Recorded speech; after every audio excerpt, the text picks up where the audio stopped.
Good morning. Today we'll be hearing closing submissions in the matter of Theo Hayez. We'll just take appearances, please. Good morning, Your Honour. My name is Edwards. I appear to assist you with Mr Harrington and Ms Lilly of the Crown Solicitor's Office. Thank you, Ms Edwards. Good morning, Your Honour. My name's Evenden and I appear on behalf of Theo's family. Thank you, Mr Evenden. Your Honour, I continue to appear with your leave for the Commissioner of New South Wales Police. My name is Palmer and I appear with Ms Alana Waldridge of the Office of General Counsel. Thank you, Ms Palmer. Please, Your Honour, Price. I appear for Messieurs Mackey and Hill, and in a broader sense, On Point Security. Thank you, Mr Price. And hopefully we have Vinciane, Laurent, JP I can see, and Lisa as well. I'd like to welcome all of you here today. Ms Edwards. Thank you, Your Honour. Your Honour, the assisting team would like to start by thanking the Hayez family for their patience, dignity and grace as they have endured the uncertainties and frustrations of a foreign legal process, and to express our sympathy for the agony that we know they continue to endure, having lost their boy and not knowing how or why. Your Honour, Theo was a special 18-year-old. That, of course, might be said for every young person whose death tragically comes before this court, but perhaps more rarely, in this inquest, Theo's life was really laid bare with the revelation of his travel diary and all his messages and social media accounts. For an 18-year-old boy, they are truly extraordinary, with not a trace of evidence that he was immature, petty, cruel, irresponsible, or even puerile. Those accounts reveal a boy who was kind, thoughtful, responsible, intellectually engaged, passionate about nature and the environment, and deeply loyal and loving to his family and friends. We hope through the fog of their ongoing grief, Theo's family can take some pride in the tremendous human being they raised, and everything we've seen of lovely Lucas suggests that he is in the same mould. Your Honour, if I could start with some background. After a long and no doubt painful delay, in part due to the COVID-19 pandemic, this inquest took place over 12 days, with 2 sittings in Byron Bay, the first at the end of 2021 and the second in February 2022.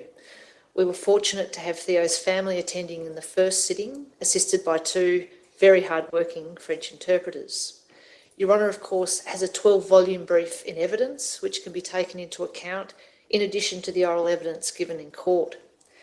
The inquest was effectively divided into 3 stages. First, it explored what was known of the activities of Theo before he disappeared on Friday the 31st of March and the early hours of the 1st of June.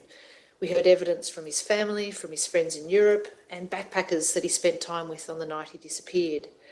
Next, the inquest examined the police investigation into Theo's disappearance, including expert evidence drawing on telecommunications and satellite data from Telstra and Google to see what could be gleaned about Theo's last movements. The third stage, that second sitting, explored the search process in more detail, and we heard more detailed evidence from our telecommunications expert. Your Honour, I'm not going to go into length about the facts surrounding Theo's disappearance, as they were outlined very comprehensively in the opening, and largely the facts didn't change after we heard the evidence in court. I apologise for anybody who's coming in for the first time, because some of these submissions do assume some of the knowledge of the evidence given at the hearing. I'll just recap relatively briefly. In short, Theo disappeared in the early hours of a cold night on the 1st of June 2019 in Byron Bay. He was coming to the end of an 8-month-long backpacking trip and was shortly to return to Belgium to commence study for an engineering degree. We might pull up the next picture. Theo arrived in Byron Bay and checked into the Wake Up Hostel on the Wednesday the 29th of May 2019. He was due to leave for Melbourne on the 3rd of June. On Friday the 31st of May, Theo went to a bar on Johnson Street called Cheeky Monkeys with a group of European travellers whom he'd met at the hostel. Theo was asked to leave that bar just after 11 p.m. because a security guard thought he was approaching intoxication, but it's far from clear that Theo actually was intoxicated. Theo's friends had become separated from him that night at the bar, and they didn't know that he'd been ejected. We know that Theo searched for directions on Google Maps to his hostel, the Wake Up Hostel at Belongal Beach, but that he walked in the opposite direction through residential streets of Byron Bay, pausing for about 7 minutes near the cricket nets at the Byron Bay recreation grounds, and then he entered a bush track and walked through the Arakwal National Park to Tallows Beach on the east side of the Cape Byron headland. When he got to the beach, Theo walked briskly to Cosy Corner at the northernmost point of Tallows Beach, near the foot of the cliffs at Cape Byron. Just before midnight, he spent about 8 minutes climbing steeply inland before returning to the beach. At 12:05, the location services on Theo's phone were either turned off or stopped working. After that point, Theo sent a series of short messages to family and friends, and he also watched a YouTube clip of a French TV show called Burger Quiz. This all happened between midnight and 1 a.m. None of the messages that Theo sent said what he was doing, nor did they indicate that he had any concerns for his safety. At 1:02 a.m, Theo's phone disconnected from the Telstra network for over 5 hours. The phone regained connection at 6:17 a.m, but with a weak signal, and there was no user-generated activity after this time. At 1:47 p.m. on the 1st of June, the phone disconnected altogether from the Telstra network, possibly when the phone lost battery. Your Honour, Theo's body has never been found and his phone has never been recovered. But Theo's movements up to 12:05 on the 1st of June can be determined with precision through Google location data, which was stored on his online Google account. And that's how we've got this map that we're showing at the moment. Theo was reported missing to police by his family on the 6th of June when they became worried about his lack of contact, and he'd been in almost daily contact with his family and a number of his friends before he went missing. The Wake Up Hostel also reported Theo missing on the 6th of June when his belongings were examined and found to contain valuables, including his camera and his passport.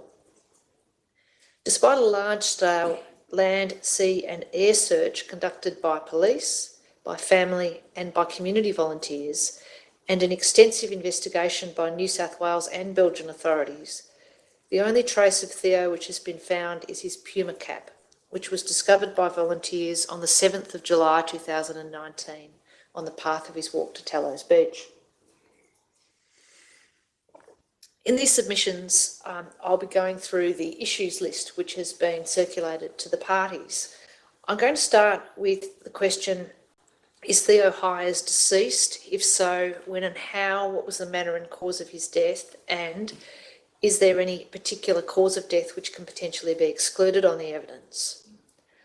Sadly, we submit that it's open for Your Honour to find that Theo died on or shortly after the 1st of June 2019 in or near Byron Bay, New South Wales.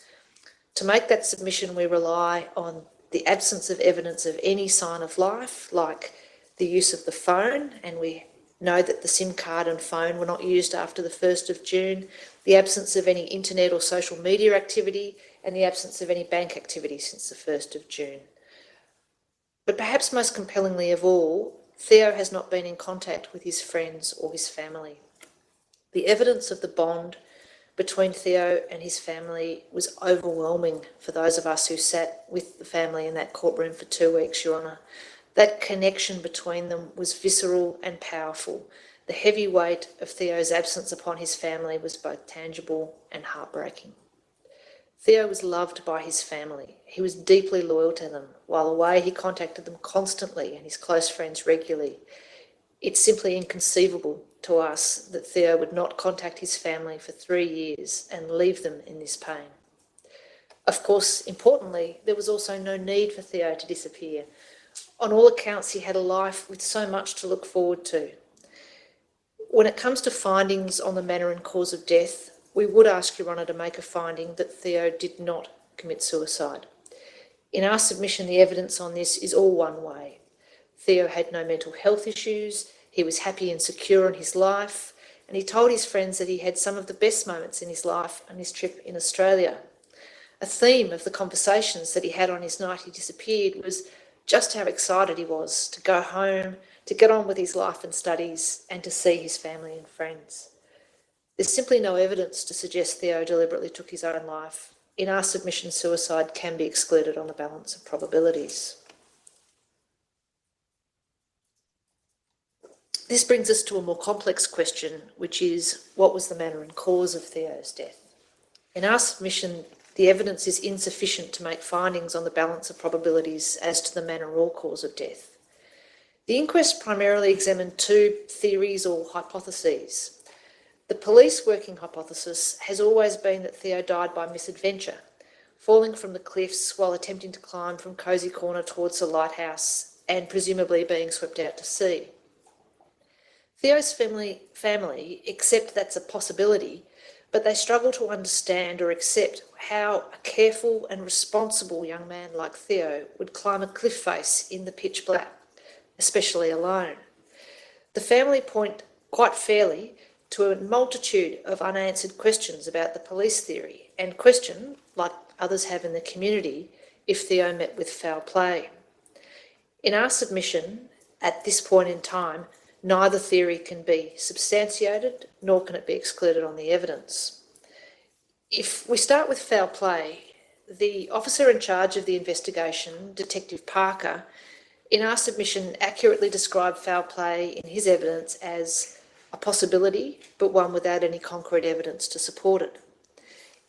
It perhaps goes without saying, but there was no evidence of anyone having a motive to attack Theo.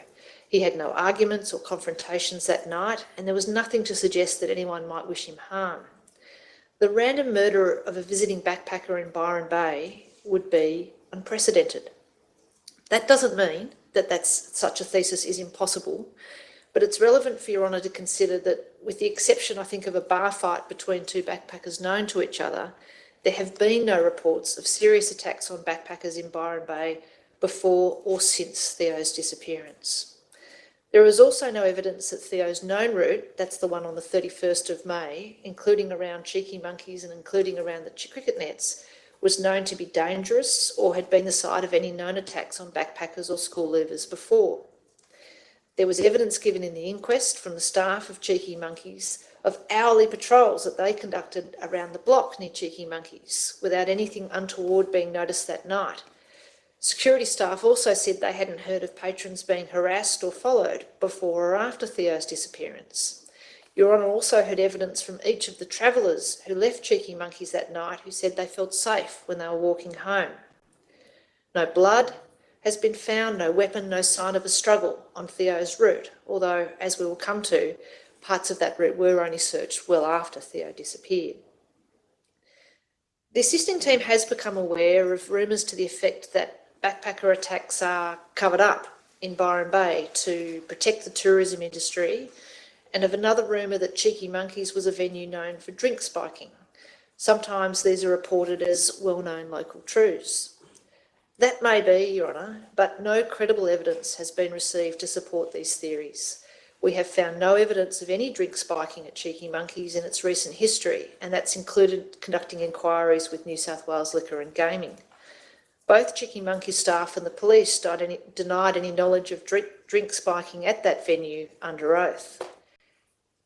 Now, when we say this, we don't want to appear naive. We accept these things are possible, but necessarily, Your Honour, can only proceed on the basis of the evidence. Of these matters, there was none.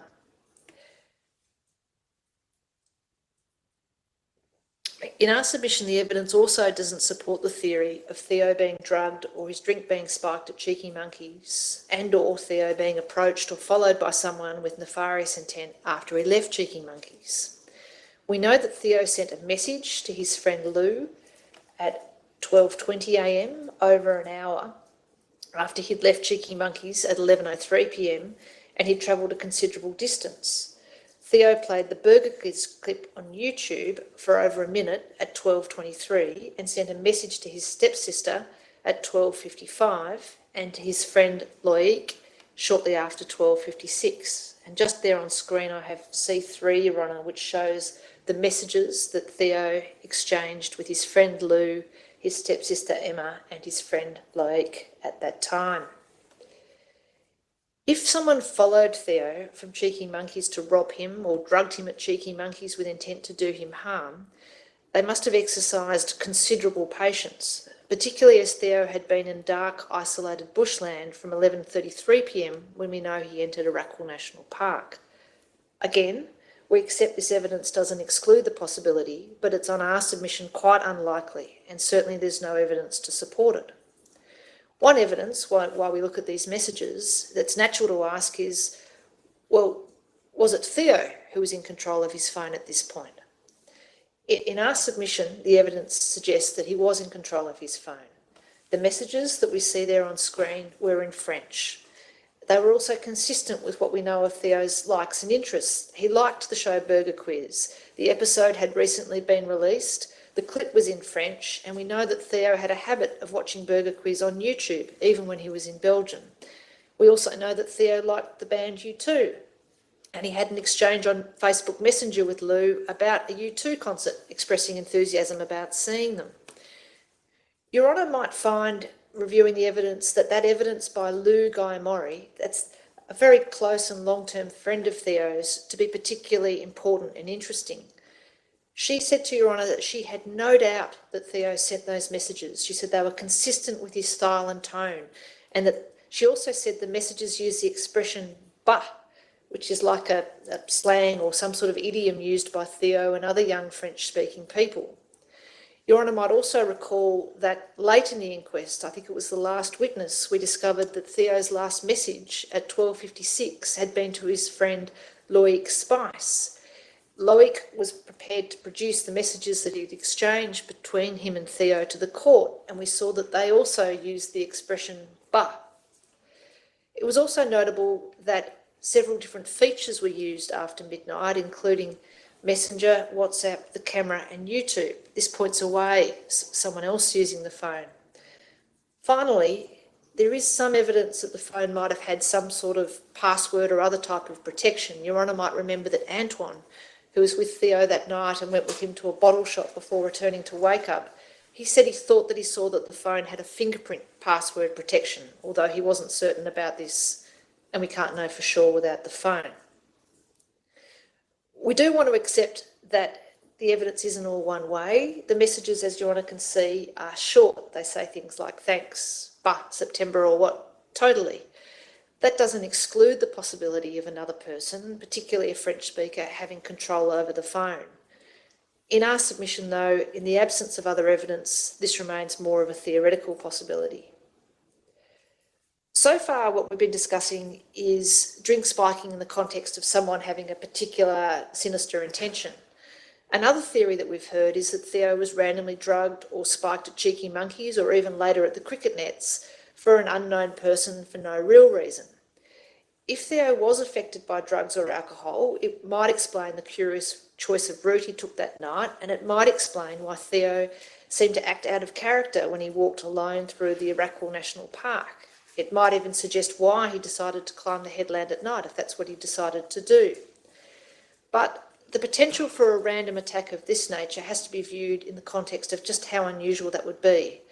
As I've said, there's simply no evidence before this court of random attacks on backpackers like this. That leads us to a different question, and that is, did Theo come across a person who attacked him, even on the headland? In our submission, this is a possibility that cannot be excluded. That is, that Theo may have disturbed a person who deliberately, or even perhaps mistakenly thinking that Theo was a threat, attacked him, or even emerged and scared him, such as he fell. Now, the issue with this theory to some extent is the problem with timing. If Theo was in company from an early stage, like if he'd met someone at the cricket nets, it would certainly answer a number of conundrums. Why did he take such an unusual and complicated route to Tallows Beach? Why did he go to Tallows Beach? Why would a cautious person walk alone through a deserted bush in darkness, a walk that even our armed police officer, Detective Parker, described as scary and intimidating? And possibly, why didn't Theo return to collect his favourite cap when it fell off in bushland just before the beach? Theo being in company with a local, or at least someone with local knowledge, we're just showing now, Your Honour, I think it's C4, that just depicts the location of the Puma cap in the red point. If Theo was in company with a local or someone with local knowledge, it might also explain the marked deviation in Theo's paths when he reached a long-term campsite. And Your Honour can see that Theo takes a consistent path up into the point which is marked in red and the 2339 directions to wake up, and then takes quite a ragged path and then a very marked deviation. There was evidence that that deviation correlated with moving around a known long-term campsite of a Byron Bay local. In our submission, those conundrums, those questions that I've just gone through, which have been raised by the family and others in the community, have real force, and there remains a very real possibility that Theo was in company that night. Unfortunately, the lack of evidence means we can't put it higher than that. Theo following someone offering, say, drugs or sex is theoretically possible, but in our submission, it's against the weight of all the evidence Your Honour has heard about Theo's character. But Theo following someone who told him about a beach party or a social event, that makes much more sense. We know that Theo was probably well rested after a quiet few days, and he may not have been ready for his night to end when he was unexpectedly ejected from Cheeky Monkeys. The difficulty with this theory is that if Theo was in company from the cricket nets, it would sit uncomfortably with some of the other evidence, particularly how frequently he appeared to be navigating on his phone with Google Maps and how frequently it seems he was using different apps on his phone like Messenger, Instagram, the camera and YouTube. On the screen at the moment is C5, which depicts the entries in the Google activity log at the time that Theo's phone was in the vicinity of the cricket nets. Moving forward to C6, Your Honour can see entries alongside times and locations as to where Theo was alongside times and the entries into the activity logs. Now, if each of the activity log entries indicates a user-based activity, that would suggest that Theo was frequently using his phone, and that in turn might suggest he was personally navigating rather than relying on another person, although it doesn't exclude someone else being present. But, and this is going to become a theme later in this address, this kind of information, absolutely critical to understanding Theo's behaviour on the night, is not available to Your Honour because of legal barriers in missing persons investigations. And because of these legal barriers, we can't get this information from Google, which might provide the clues to Theo's disappearance. What this means, to be clear, is that the data we've got from Google doesn't allow us to draw precise conclusions about how Theo was using the apps on his phone. We don't know for certain whether the logs represent active user activity or if there's a potential that those apps are running in the background and so may not represent active navigation. Similarly, without the phone itself, we don't have access to any photos that Theo might have taken with the camera. We also can't say whether Theo only watched some or all of the Burger Quiz show on YouTube. What we know in general terms is that Theo would occasionally use his phone in company, but not for long. That is, he'd use it for a bit and then when his friends came, he'd put it away. And we saw that on the footage from Cheeky Monkeys. We also know that there were canvasses conducted of residents who lived near Theo's routes, and that occurred on 3 days, the 8th, 9th and 17th of June. They didn't uncover any evidence of Theo being in company that night. Also, we know that Theo didn't mention the presence of anyone or any plans to do anything or go to a social event in those brief messages he sent to Emma, Lou and Loic between 12 and 1 a.m. on the 1st of June. I'll come back a bit later to the Google geofence process, but in short, that showed that no other phones were detected by Google to be within 150 metres of Theo's phone on 5 examined points on his route, but it's unlikely that that process included all types of phones. So, as I said earlier, if Theo was in company from the cricket nets, It's difficult to understand why anyone would attack him 2 hours later, and that is if we assume that something happened around 1:02 a.m. when the phone disconnected with the cell tower.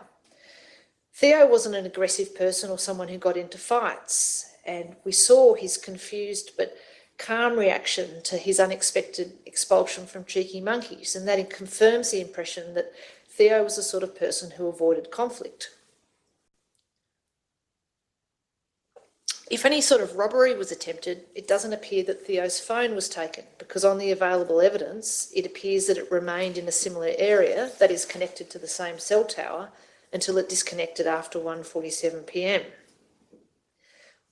On balance, and taking into account all the evidence, in our submission it seems more likely that if Theo was subject to foul play, the threat came later in the evening, perhaps by inadvertently disturbing a person at a time shortly after Theo's message to Loic at 12:56 a.m. and then the phone disconnecting at 1:02 a.m.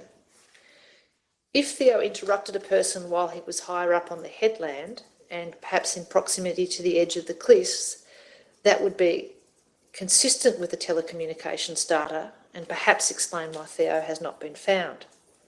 But if it occurred this way, the questions about Theo's unusual route, why he went to Tello's, why he took it that way, remain unanswered, unless two people were involved in his disappearance. At this point, Your Honour, we enter into quite a degree of speculation, and Your Honour may not consider it necessary to explore this theory in more detail in the findings. However, we do wish to mention at this point that there is a reward for anyone who knows relevant information about Theo's disappearance, and we urge anybody with relevant information to contact either Crime Stoppers or the New South Wales Crown Solicitor's Office. I'll move now to the police hypothesis of accident. The police consider misadventure to be the most likely scenario. According to this theory, Theo fell off the cliffs while he was trying to climb up the headland from Cosy Corner to the lighthouse, and his body was washed out to sea, never to be recovered. It's not been controversial in the inquest that if Theo did land in the water, he may have been washed away without trace. There have been at least 2 prior incidents at Cosy Corner, one in 1989 and one in 2014, where sadly a person who entered the water was swept away and their body wasn't recovered.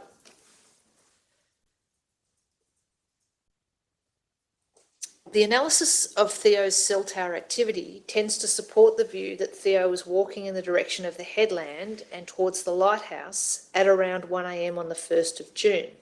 That's based on the expert evidence of the Professor of Telecommunications, Professor Aruna Senavaratne.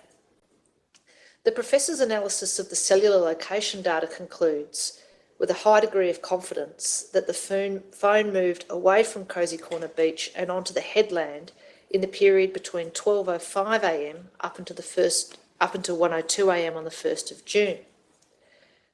The Professor also said that the data provided after 6:38 a.m. on the 1st of June was not reliable enough to provide any idea of the phone's location after that point, and he could not say what happened to the phone in the meantime. Your Honour, the fact that the phone continued to transmit data for nearly 13 hours after Theo's last messages could suggest that Theo became separated from his phone after 1 o'clock. One possible theory is that Theo dropped his phone, which would mean in the process that he lost his torchlight, and he tripped or fell while attempting to recover it in the dark. On this theory, the phone either remained separated from Theo on land until the battery expired, which would mean it hasn't been located despite a series of searches, or perhaps at some later stage fell into the water from the cliffs. To some extent, this theory was supported by the evidence of Senior Constable John Sterling. He was one of the land search coordinators from the Police Rescue Squad. He gave evidence about the danger of walking on the cliffs, and particularly of moving from the apparently safe green path to the steep and slippery shale. And Your Honour will see on screen a picture looking down from Lighthouse Road, down the ridge line, what I call the ridge line of Cape Byron. And Your Honour can just see there's a abseiler depicted in that photo, and Your Honour can see on the right the green line and on the left the shale area. That's C7. I'll just show Your Honour C8. C8's looking from the other direction, that is from the ridge line up to the fence line on Lighthouse Road. And Your Honour can see quite clearly there the distinction between the green surface and the shale surface. I'm going to read out a passage from the evidence from T633 of John Sterling. He said, "The way that cliff is, there's a single path that runs basically from the apex down inside, just inside the green area. It's only a metre or two inside the green area. It's rocky, it's slippery, it's uneven. It's a place where someone could very easily trip, and at that stage you're really close to the edge and the ground is really crumbly and could potentially give way."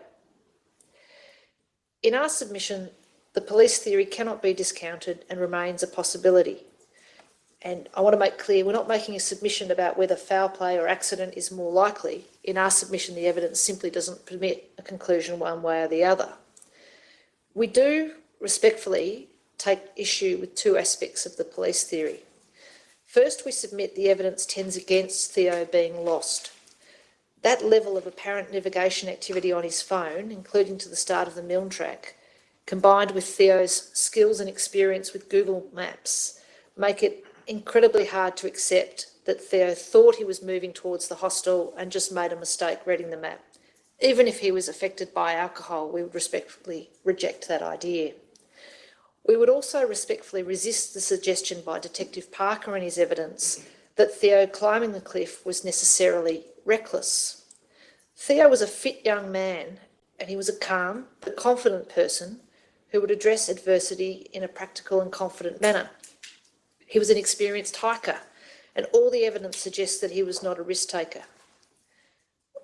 Once Theo found himself on the beach in the darkness, finding his way back to the entrance of any path back from Tallows Beach would be extremely difficult. It was late and it was cold. Theo had a torch and he had access to Google Maps, which showed him how to navigate to the hostel from Cape Byron. In our submission, it may well have appeared manageable to a fit and experienced walker.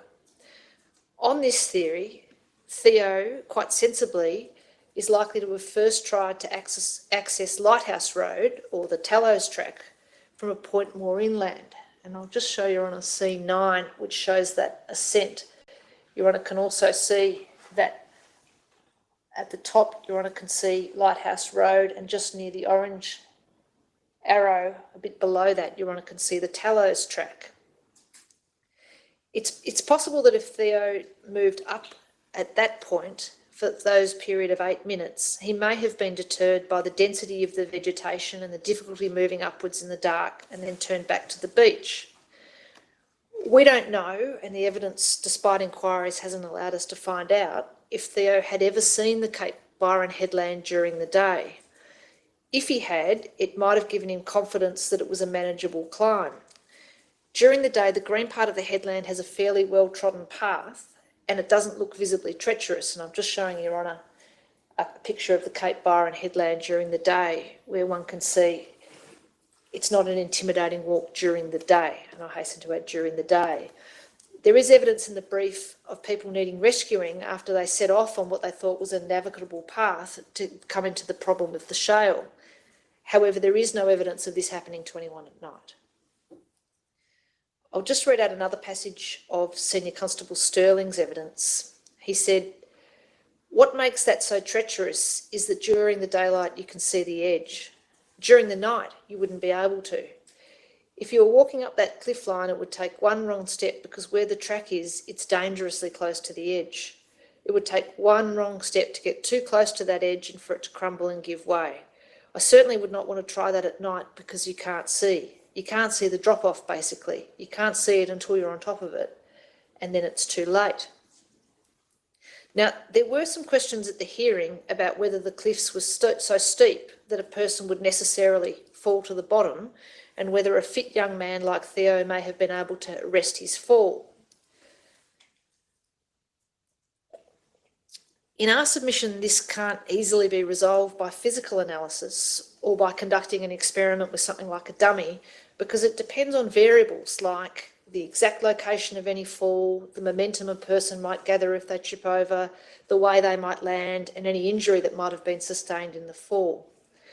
In our submission, Senior Constable Sterling, as an experienced search and rescue operator, who has traversed the cliffs both by drone and directly on foot, including on abseiling rope, we would submit he's the most reliable evidence of the potential danger posed by the cliffs. Now, to some extent, the police theory has gained some strength during the inquest from the expert evidence, because that seems to place Theo on the headland at around 1 a.m.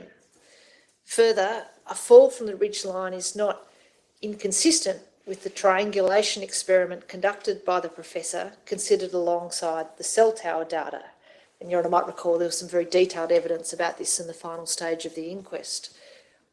Because of the variables involved in that experiment, however, I'm not going to put it higher than not inconsistent with. Furthermore, the police theory still leaves unanswered those conundrums about Theo's behaviour, particularly why a cautious person would walk alone at night through a terrifying stretch of bushland in a foreign land, and why Theo took such a strange route, and such a detailed strange route, if he wanted to go to Tallows Beach. In our submission, those unanswered questions mean that the police theory can only ever be an available theory and cannot be favoured above other possible explanations. I'll turn now to a question that's received a lot of attention during the inquest, and that is, was Theo intoxicated or drunk that night? That's been looked at some detail, because that might explain why Theo seemed to act out of character. That might explain why a person like Theo might choose to climb the headland after midnight. But in our submission, there's a possibility that he was affected by alcohol when he left Cheeky Monkeys at 11, but the evidence rises no higher than that. First, there's a lot of evidence to the effect that Theo didn't like getting drunk or losing control, and certainly there was no evidence that he was a big drinker on his backpacking trip. Theo certainly was not at any stage violent, obnoxious, or behaving in any way that night which would just suggest that he was strongly affected by alcohol. The evidence of what alcohol Theo actually consumed that night is somewhat murky. We know that he shared a 2-litre cask of wine, of goon, before 9 p.m. with a group of travellers. At least 4 backpackers thought they may have had a glass or two, but couldn't be precise, and the wine got universally terrible reviews, suggesting that no one was really drinking that much of it. Antoine, Theo's friend, at first told the police that nothing was left over in the cask, but he agreed with Mr. Evenden that given that he didn't like the wine that much, he may well have just thrown it away before it was finished. Certainly no one noticed Theo refilling his glass or being affected by alcohol. We know from the bank records that Theo purchased 2 schooners of beer at Cheeky Monkeys between 9 and 11 p.m, and we can see him drinking those in the CCTV footage. It's possible that Theo had other drinks at Cheeky Monkeys, like shots, but that's not depicted in the CCTV footage. The evidence that we think Your Honour might put a lot of weight on is the traveller Sanders, who sat with Theo at Cheeky Monkeys talking about European politics. The footage shows he was sitting really close to Theo. That means he could hear him, he could smell him, and they were discussing a topic of some complexity. He says he saw nothing to indicate that Theo was intoxicated. We do accept that the evidence is not all one way. There is CCTV footage of a brief stumble on Theo's arrival at Cheeky Monkeys. He does seem to be unsteady when he's dancing on the tables, and he has a quite strange reaction in the footage to when he sees Mr. Mackey's hand on his arm. That could suggest he was more affected than his friends realised. It could mean that the alcohol caught up with Theo at a certain point that night. But really that's just speculation. And of course by 1:02 a.m, the critical point, Theo had been walking for over 2 hours in the cold through bushland, so one would expect he would have sobered up. Theo was selected to be ejected because Mr. Mackey thought he was losing his balance and coordination. Your Honour might choose to give some weight to the instincts of the Cheeky Monkey staff, given both their experience and the training they've received as part of their security and RSA qualification. However, in a crowded, noisy club, when the staff are openly erring on the side of caution, Your Honour may find that their experience and instinct really adds little to the CCTV footage. And of course, Your Honour would recall the staff agreed that they could see nothing on the footage to support their own assessment, and they agreed that they didn't detect any smell, slurring of words, or issue with balance once they spoke to Theo. Your Honour, I might just briefly make some submissions about cheeky monkeys and then, if it's convenient, have a break. In our submission, Your Honour would make no criticism of the staff of Cheeky Monkeys for removing Theo.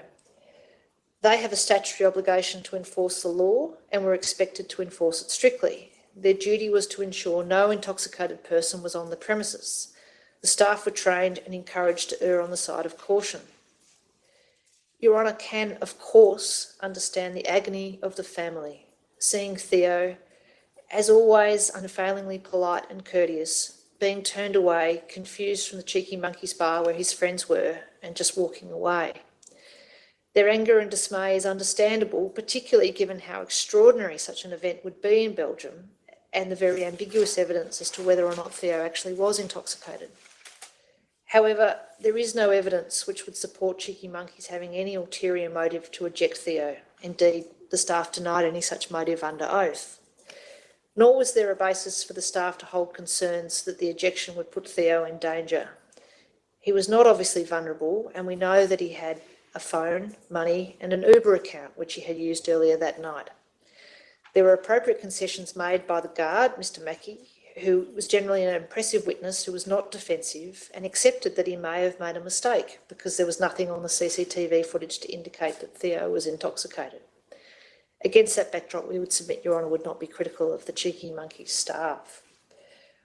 Your Honour, after the break, I was proposing to move to evidence relating to recommendations, particularly the Wake Up Hostel, and then I'll make some submissions about the police investigation. Thank you, Ms Edwards. We'll take a break now and resume at 1:30. That's in 30 minutes.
Yes, thank you. Ms Edwards. I'll just confirm that the family are able to hear me. Are they? Yes. Yes, thank you, JP. Do they have a way of contacting us if, Vinciane and Laurent, if they can't hear us? Yes. Oh, excellent, thank you. So, Your Honour, I'm moving now from Your Honour's formal findings to the evidence called in relation to Your Honour's recommendation function to prevent future deaths. I'm taking these slightly out of order because I'll start with whether or not there should be some sort of protocol guiding accommodation providers in Byron Bay in relation to reporting missing guests to the New South Wales Police Force. Just to recap the evidence on this point, Your Honour, Theo left all his belongings in his room, including his passport and a digital camera, and the evidence shows that Wake Up contacted Theo at least 3 times on the phone and left notes on the door to his little cottage. They sent an email on the 5th of June which noted that Theo had left behind all his belongings. On the 6th of June, they located Theo's passport, a staff member did, and the police were notified. There's evidence from one traveller, Zach McLean, that he recommended that a staff member at Wake Up contact police earlier than the 6th of June, but it hasn't been possible to identify who he spoke to and when he spoke to them. There was evidence from Wake Up that backpackers frequently fail to check out on time and they routinely leave bags behind, and that it can be hard to work out whose bag belongs to whom because the rooms can be left in a messy state. However, that wasn't the case here. Theo's bag was neatly stacked in one clearly identifiable place, and his passport and other valuables had been left behind, and that was unusual. The family understandably queried why more steps were not taken to locate Theo and why the bags weren't searched earlier. That, of course, could have potentially led to police contact earlier and the investigation starting sooner. In our submission, Your Honour would find in hindsight that Theo's belongings should have been searched before the 6th of June, and certainly at least by the 5th of June, when those 3 calls had been unsuccessful and the keycard had been activated for 2 days and Theo's belongings were known to have been left behind. But that was readily conceded by Tom Phillips, who was the manager of Wake Up at the time, and in our submission he was a thoughtful, helpful and reflective witness, and the concession he made about how the bag should have been searched earlier was obviously made in the context of a lot of soul-searching and regret from him personally. It's also important to see the context in fairness more broadly. Mr Phillips had frequent experience in guests disappearing, sometimes leaving behind belongings. He'd had no prior experience at all of anything ever going wrong. And in fact, the evidence was that Wake Up has had over 1 million overnight guests without anyone ever going missing and coming to harm. Mr Phillips said in his evidence that the staff thought that they were being very cautious, super safe, by contacting the police, and it was the first time that Wake Up had ever called police about a missing guest. Importantly, since then there's been action. Wake Up has introduced their own written protocol of reporting to police if guests go missing and fail to check out and are uncontactable after a maximum time of 48 hours, although their protocol doesn't require staff to search the belongings. The owner of Wake Up, after Theo disappeared, also engaged in discussions with the Byron chapter of the New South Wales Backpackers Operators Association. I think they're now called Youth Tourism New South Wales. They were trying to engage with them about an industry-wide policy. That hasn't happened as yet, so Your Honour, we have recommended that Youth Tourism develop a policy which would be applicable to accommodation providers that would ensure that police are contacted when backpackers go missing, cannot be contacted, and their bags contain valuables, and that's contained within the proposed recommendations. I'll turn now to issues 2 and 4, which relate to the adequacy of the police investigation and the obstacles to the police investigation. The evidence indicates that the search for Theo was one of the largest, most resourced and longest running searches for a missing person in the Northern Rivers region and probably in New South Wales as a whole. At times it included a coordinated land, air and sea search, during which the entirety of the Cape Byron headland was searched. There was a rapid response team of analysts deployed from the homicide squad, an extensive publicity and social media campaign, liaison with Belgian investigative agencies, active engagement with Google technicians in the US, and active and ongoing involvement of Telstra engineers to analyse data and conduct experiments. Your Honour will know of families of other missing persons who looked in wonder and envy at the resources deployed in Theo's case. To be clear, this is not to suggest that those resources weren't warranted.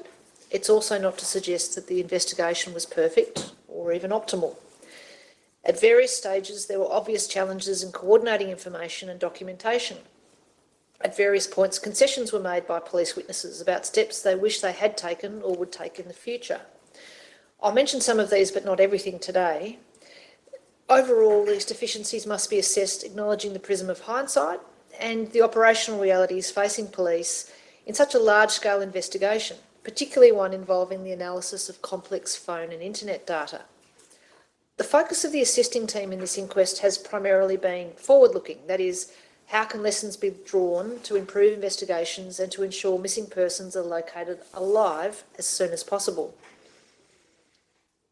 Generally, in our submission, the evidence displayed a willingness by individual police officers and the organisation as a whole to learn from this investigation and to improve operational practices where possible. To give one example, Your Honour saw the evidence of Detective Parker. He agreed that in hindsight, when Theo's cap was discovered by volunteers on the 7th of July, another search should have been ordered of the surrounding area. Another example of willingness to learn was the compelling evidence of the head of the Missing Persons Registry, Detective Chief Inspector Brown. He attended days of the inquest to identify opportunities for improvements.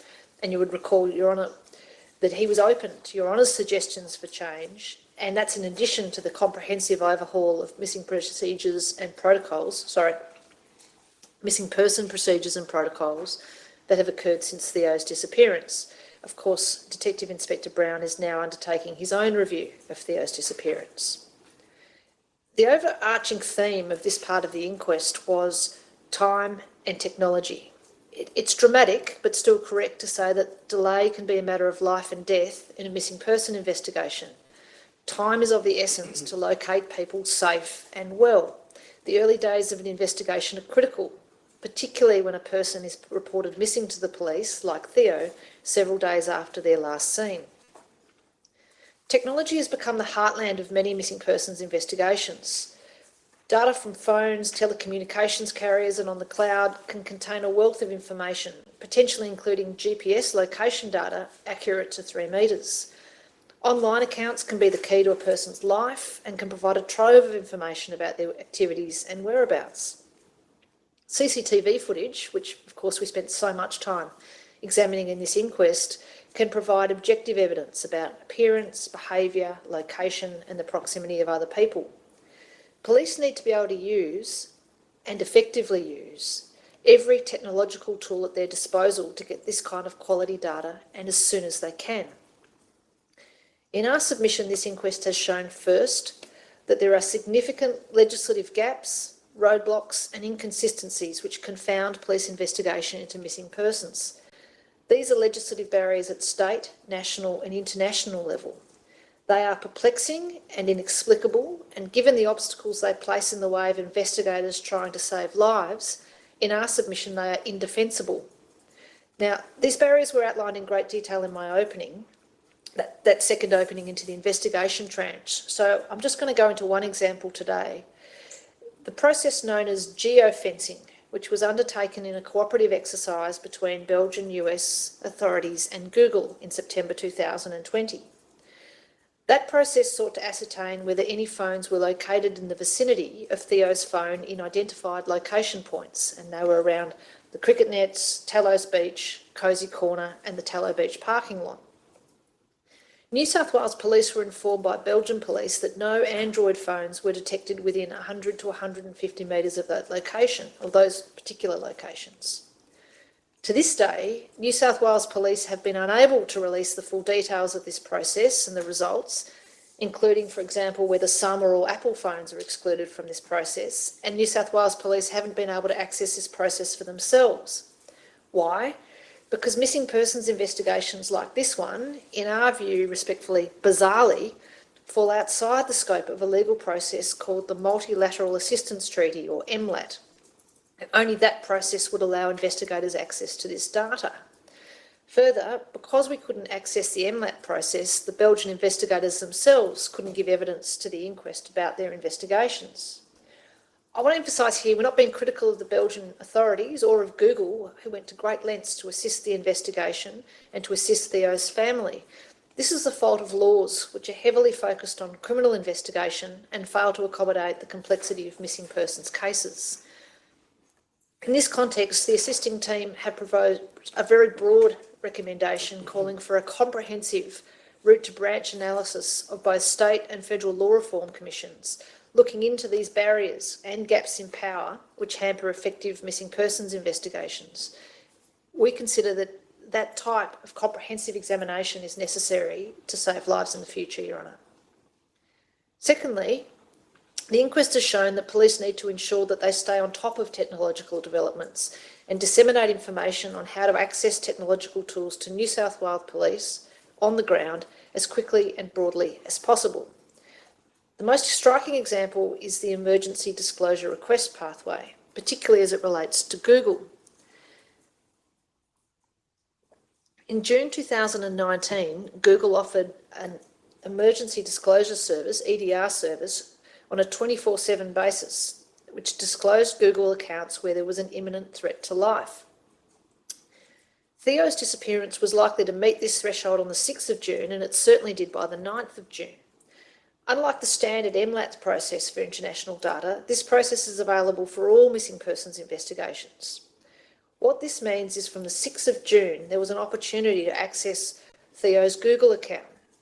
That means his GPS route on the 31st of May and the 1st of June up to 12:05 a.m, his emails, his Facebook messages, his Instagram messages, and his activity log, including Google Map use and some of his app usage on the phone. This is the information that we've managed to pull together in the yellow pin map. This information could have been produced within hours. If that EDR process had occurred immediately, all that information would have been available to land search coordinators when the Landsar search commenced on the 9th of June, and likewise to the homicide investigators when they came into the picture on the 11th of June. Instead, important Google information became available to police investigators in stages between the 17th and the 20th of June, that is almost 2 weeks later, and was introduced, analysed and integrated into the land search progress in a fragmented fashion.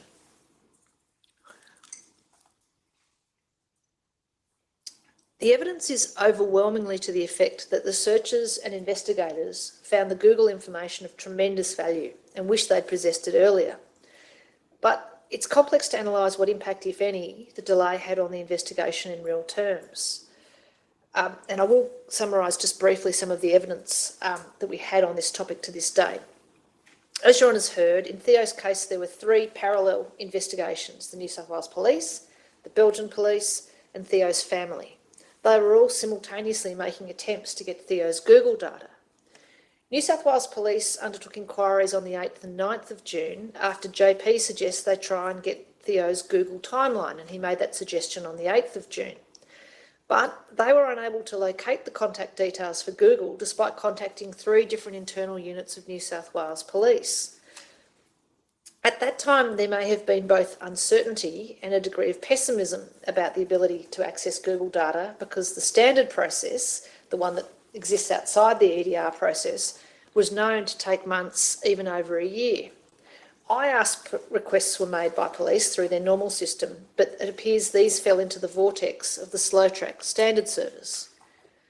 New South Wales Police investigators then focused their attention on the more conventional route of cell tower data analysis using the extensive voluntary assistance of Telstra engineers. But they continued to liaise with Belgian investigators about the Google information. Now, the Belgian police were aware of the Google EDR process and had been using it effectively for years. They have a one-stop shop system, a single point of contact for coordinating police requests for data from multinationals. They've used that contact hub to build relationships and engage those companies effectively and skillfully within the parameters of both law and company policy.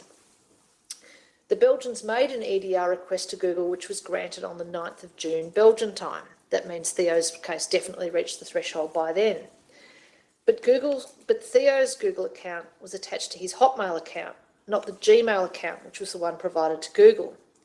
The Hotmail account link was discovered through the diligence of a Google employee, Ms. Nicole Jones, and that account information was passed to the New South Wales Homicide Squad on the 19th of June, who used police analysts to create route maps, similar to the yellow pin map we've been using. And this is a map that was produced by New South Wales police analysts on the 20th of January.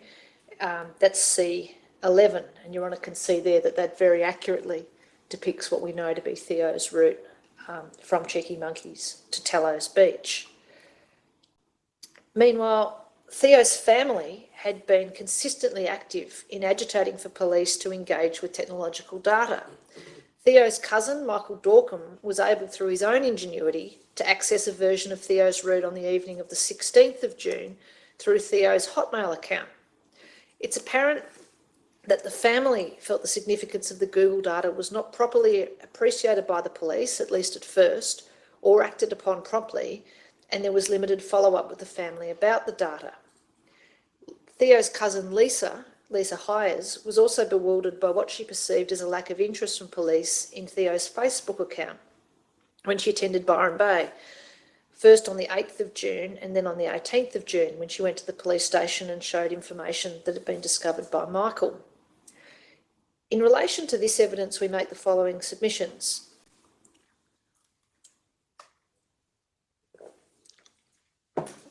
First, Your Honour may find that while there were very real legislative obstacles faced by police, some of the family misgivings were justified, and in hindsight the family could and should have been better briefed about the activities being undertaken by the police to get the phone data and to use the cell tower data and the obstacles that the police were facing. Secondly, the Google EDR process should have been better publicised within the New South Wales Police Force in 2019. But that information is now provided in very clear detail in the current missing persons protocols, and it's promoted to regional police, including through the embedded missing persons coordinators, a new role involving senior officers with specialised training in missing persons policies and procedures. Thirdly, if Theo's route from Cheeky Monkeys was known at any time between, say, the 6th and the 9th of June, there was likely to be significant differences in the approach taken to the investigation. In particular, a CCTV canvass and general door knocking of the route from Cheeky Monkeys to Tallows and areas surrounding that route would have been conducted sooner. To use the words of Detective Parker, all resources and all efforts would have focused along that path and in that area. Secondly, there would have been close or contact searches of the route from Cheeky Monkeys to Cosy Corner, including the bushland north of the cricket nets. This would have included an early canvass of residents and people sleeping rough near the cricket nets. Thirdly, there would have been a close search of the Cosy Corner area, and that's including that last satellite point at 12:05 a.m, and surrounding searches of the areas at the base of the cliff at the headland, including by boat. It's also likely that search teams in areas such as South Tallows Beach and further over near Belongal Beach were likely to be redirected into more important and significant areas of Theo's route, and so closer searches could have been conducted of those more significant areas. However, we can only speculate as to what, if anything, might have been located if those close searches had been conducted and if those inquiries of camp residents and locals had been made. With the exception of Theo's cab, which was found on the 7th of July, nothing has been located or uncovered in those thorough searches since conducted of those areas. And I'll go on to discuss, there were some searches, albeit not close searches, near the cricket nets, near Cosy Corner and in Cosy Corner, and on Theo's route through the Arakwal National Park, which took place on the 9th and 10th of June. But this is not to say that nothing could have been found if those activities had started sooner and had been conducted in those areas with more intensity. Understandably, the family will always wonder if some clue to Theo's disappearance was lost during this period.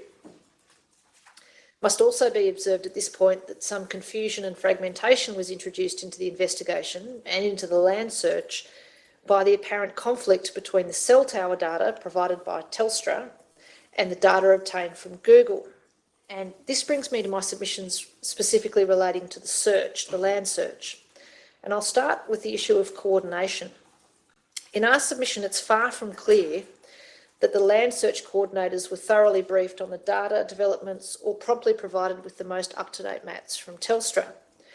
In their evidence to the inquest, the search coordinators, that is Officers Papworth, Sterling and Vidler, often struggled to recount the information they had been given about the investigation into Theo's disappearance, particularly about what Telstra and Google were revealing about Theo's possible movements.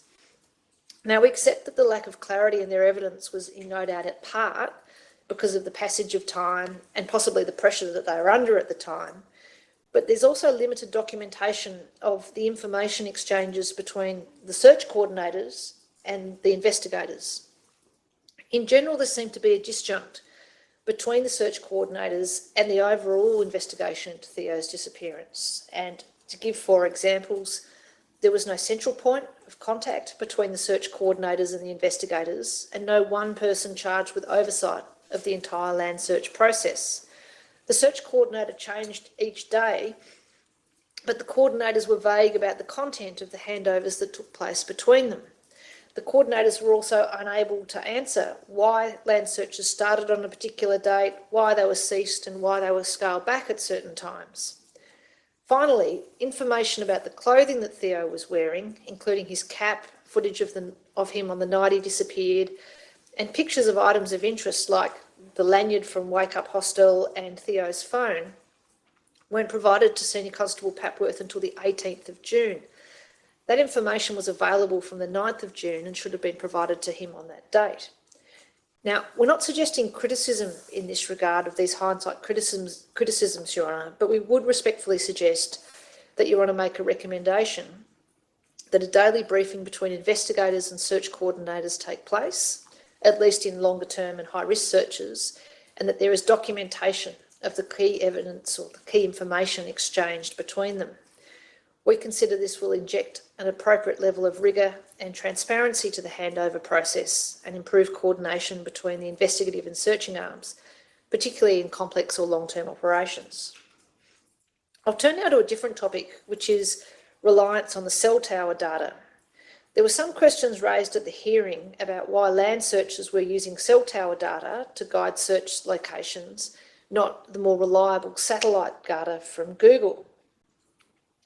It's clear in our submission from the evidence that between the 17th and the 20th of June, or perhaps from the evening of the 16th of June and the 20th of June, investigative police were struggling to interpret the conflicting information coming from Google and from Telstra.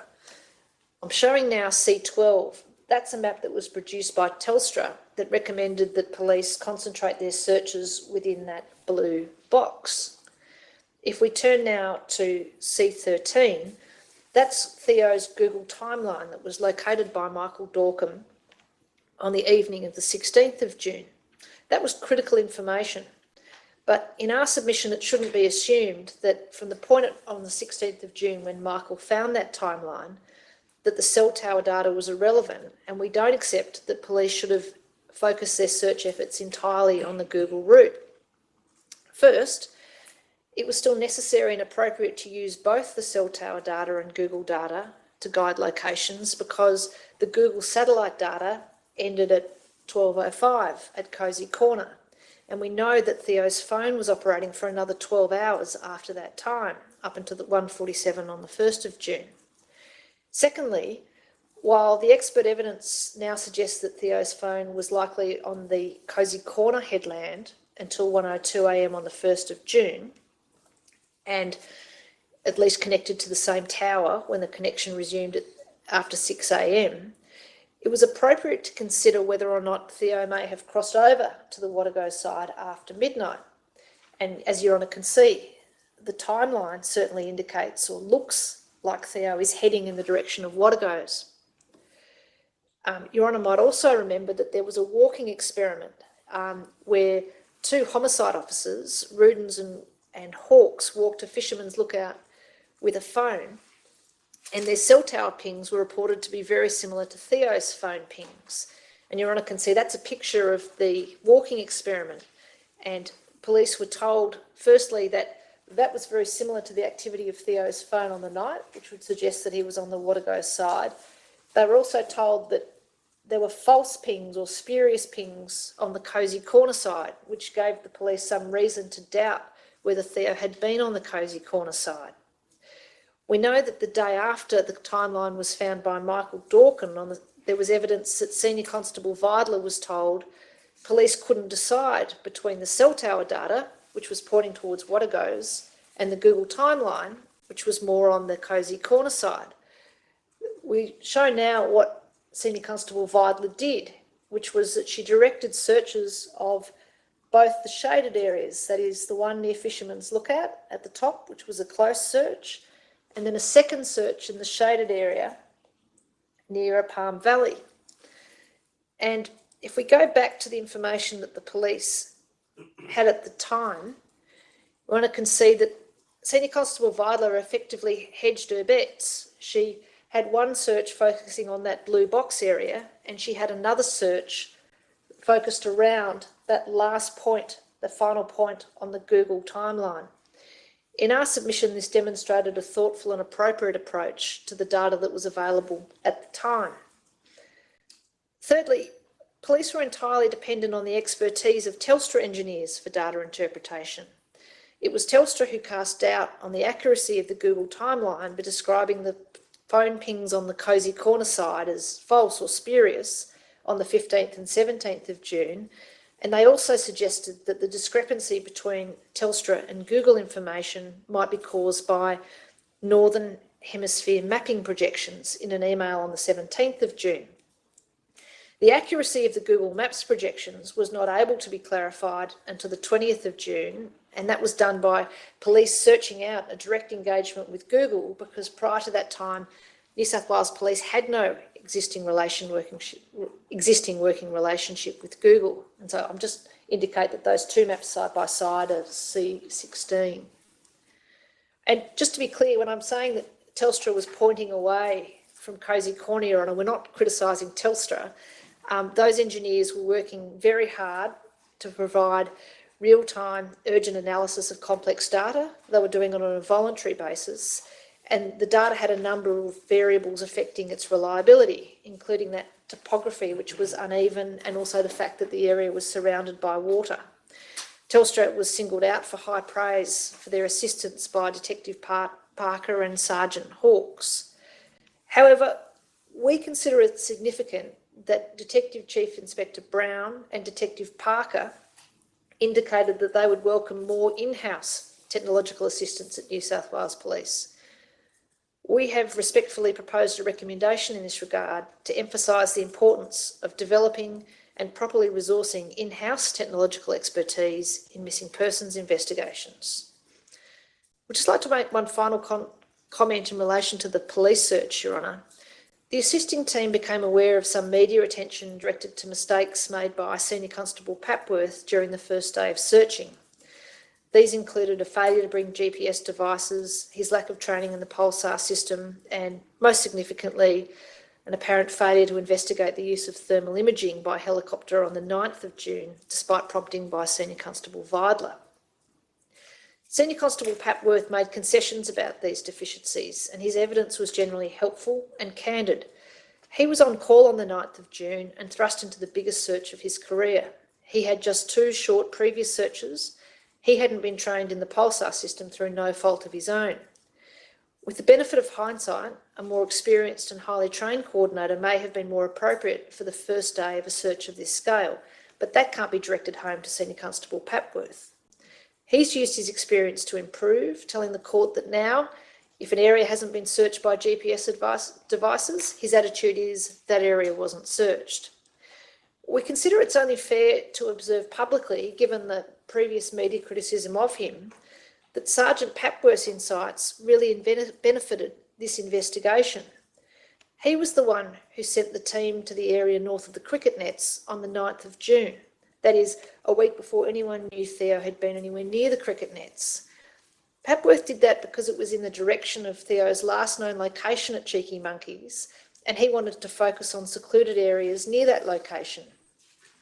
And we now have additional information on that search from the brief and the SES team that went there that day. It was also Sergeant Papworth, or Senior Constable Papworth, who sent a team to Cosy Corner on the first day of the search, because backpackers were known to visit the lighthouse and he'd heard of backpacker parties occurring in that area. And in this regard, we thought that Senior Constable Papworth's engagement with the Google timeline, that map on the right in C16, was particularly insightful. He said that first when he saw that straight line, he doubted its reliability because it was strange that it would be so straight. And so he thought perhaps it was an artefact or moving to the last satellite point. But then he discovered that there was a concrete pipe that was in the vicinity of that last known location point near the Cape Byron State Conservation Area. So he directed a close search along that pipe on the 18th of June. His reasoning was that Theo may have used that pipe as a navigation aid, and that could explain the unusually straight line on the timeline. And just showing you C18, Your Honour, which is something that was produced by Senior Constable Papworth after the inquest, which shows quite a close correlation between GPS and the location. So it shows a correlation between what appeared to be the GPS line and the straight line of the concrete pipe. While nothing was found after a close search of that area, in our submission this was really clever, and it meant that we now have thorough searches of a number of key points on Theo's route, and that's to some extent before his route became known on the 16th of June. And there's just, I'll show you C19, Your Honour, that's a picture of the concrete pipe, and you could see how if a person was lost, that could be a useful navigation aid in the circumstances. And that was insightful searching by Senior Constable Papworth. I'm coming to the end, Your Honour. I'd just like to end our submissions by paying tribute to the unique and extraordinary role played by family members and community volunteers of Byron Bay. It's impossible to overstate the importance of their efforts or the level of assistance they provided to police. Lisa, Michael and JP have been a driving force throughout the investigation, and Your Honour would recall the moving evidence they gave at the first day of the inquest. As soon as it became clear that Theo was missing, they travelled to Byron Bay. They pursued every angle they could find to help him. Community canvassing, searching for CCTV footage, organising volunteers in the local area to uncover Theo's Google and Facebook accounts. The Byron Bay local community also provided an overwhelming level of support to the family from the very start, and that support continues to this day. They blanketed trees and poles with posters of Theo, assisted in Facebook and advertising campaigns, combed social media accounts for relevant information, tirelessly searched beaches and bushland, and of course found the cap on the 7th of July. The compassion of the community has profoundly moved the family and has provided at least a measure of comfort in their time of deep distress and uncertainty. Theo's father told this court that he could not have travelled to Australia without the community support, and they helped, at least in part, to bridge the barriers of distance and language as the family confronted the loss of their son in a foreign land. I imagine Your Honour could only dream of that sort of assistance in every missing persons inquest.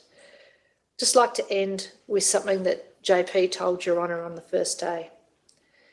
They've done so much to bring us love in that awful experience. We never imagined that it was possible to travel through that without the other end of the balance, that immense movement of humanity, support and love. Those are our submissions, Your Honour.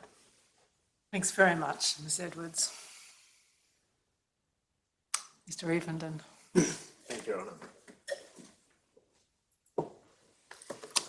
Your Honour, I'll start with some thank yous, and it's a thank you to Your Honour and the team assisting you, Ms Edwards and Mr Harrington and Ms McGee, who's not here, and Ms Lilly, for the incredible work that's occurred over more than 2 years. It's really quite unique, this matter, in the sense of there being so much investigation and exploration undertaken by the team assisting you under Your Honour's direction. So the family is very thankful for that, and also thankful for the manner in which they've been, or their needs have been met by council assisting team in terms of communication, conferences to keep them updated as to what's occurred. So it's really been quite amazing, despite the logistical challenges of both distance and language. Those have been overcome in an incredibly sensitive and dedicated way by the team assisting you, Your Honour. Your Honour, I might just deal firstly with formal findings and just make submissions on behalf of the family as to whether Theo's deceased. The family does submit that it's open to Your Honour to make that finding, and I say that, of course, knowing that it's a very difficult proposition for the family to accept because they simply don't know what happened to Theo, and we've discussed this at length. There's nothing solid for them, and there are so many uncertainties. They do submit that Your Honour would exclude the possibility that Theo would go missing intentionally, as counsel assisting has raised, though of course for them the idea that Theo is no longer alive is a very difficult proposition to accept, but they do understand the reasoning behind that finding in the event that Your Honour makes it and they don't oppose it. As to the next question, Your Honour, when and where did Theo die? In relation to that question, the family submits, my instructions are to submit that an open finding would be made. Somewhat different to counsel assisting's view as to a finding in the proximity of Byron Bay at or around the time that Theo went missing. As to the manner and cause of Theo's death, the family submits that an open finding would be made and agrees that there's simply insufficient evidence to conclude how or in what circumstances Theo passed away. And the family also agrees very firmly with the proposition put by counsel assisting that Your Honour could find that you could exclude suicide as a cause of death. Your Honour, in relation to the recommendations proposed by counsel assisting, the family supports those comprehensive recommendations. I don't seek to say anything about any of them other than the recommendation directed at the review by the Missing Persons Registry. Prior to today, and for some months since the first tranche of the inquest was heard in Byron Bay last December, Your Honour would be aware that there have been arrangements, in fact, based on requests made by Your Honour, for the New South Wales Police Missing Persons Registry, led by Detective Inspector Glenn Brown, to conduct a review of the investigation. Your Honour, the family took great hope and inspiration from their meeting with Glenn Brown and their discussions with him in December last year and his evidence to the inquest. We understand now that the review is taking place and that it will involve investigators, police investigators, reviewing the evidence relating to Theo's disappearance, undertaking further inquiries and visiting Byron Bay at some stage. And arrangements are also underway for members of the Missing Persons Registry to meet with Theo's family to discuss some of their concerns in greater detail. So for that reason, we strongly support the recommendation that relates to that process taking place. In terms of my submissions, Your Honour, we've heard comprehensive submissions from Ms Edwards. I don't propose to say anything about certain aspects of the evidence. I don't have anything to say about Cheeky Monkey and what occurred in the club that night or in relation to Wake Up Hostel. And I really don't have anything to say in relation to the sort of legislative barriers that exist with respect to missing person investigations.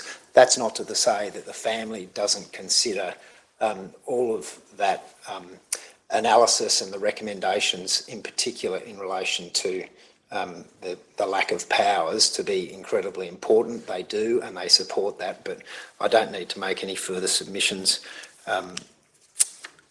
to those made by counsel assisting.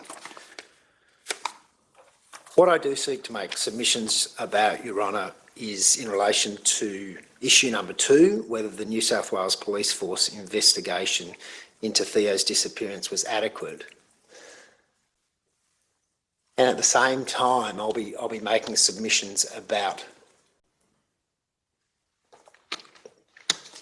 what view Your Honour might take of the evidence about what happened that night.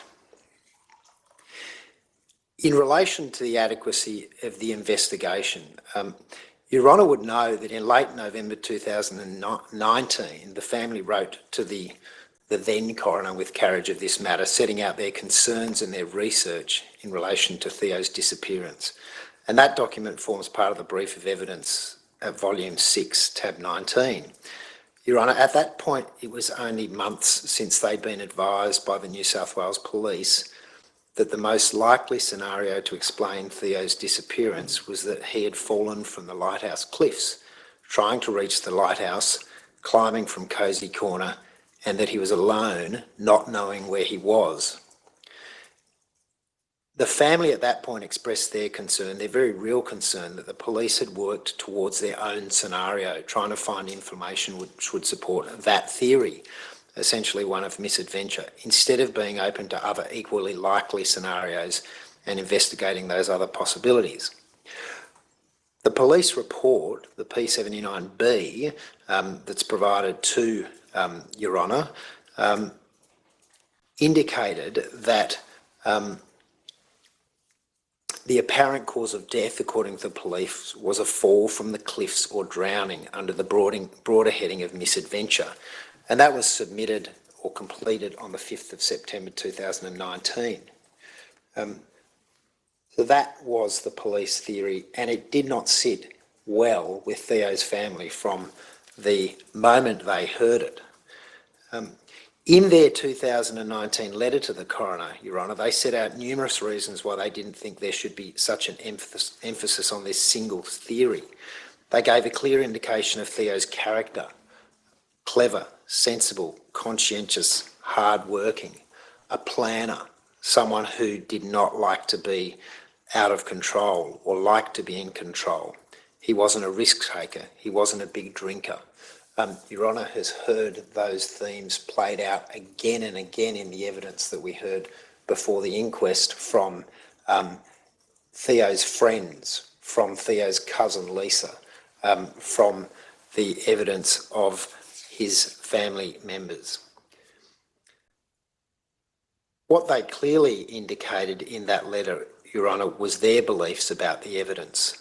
Firstly, that Theo was not lost when he walked to the beach. And secondly, they didn't think he was alone. And they set out in that document a number of specific issues and concerns they had at that point of time with the adequacy of the police investigation. Now, of course, much has happened since then, and we've had access to the brief of evidence and seen the evidence from key officers involved in the investigation and search: Detective Parker, Sergeant Vidler, Senior Constables Patworth and Sterling. And the families had an opportunity to understand what took place during the initial period after Theo disappeared.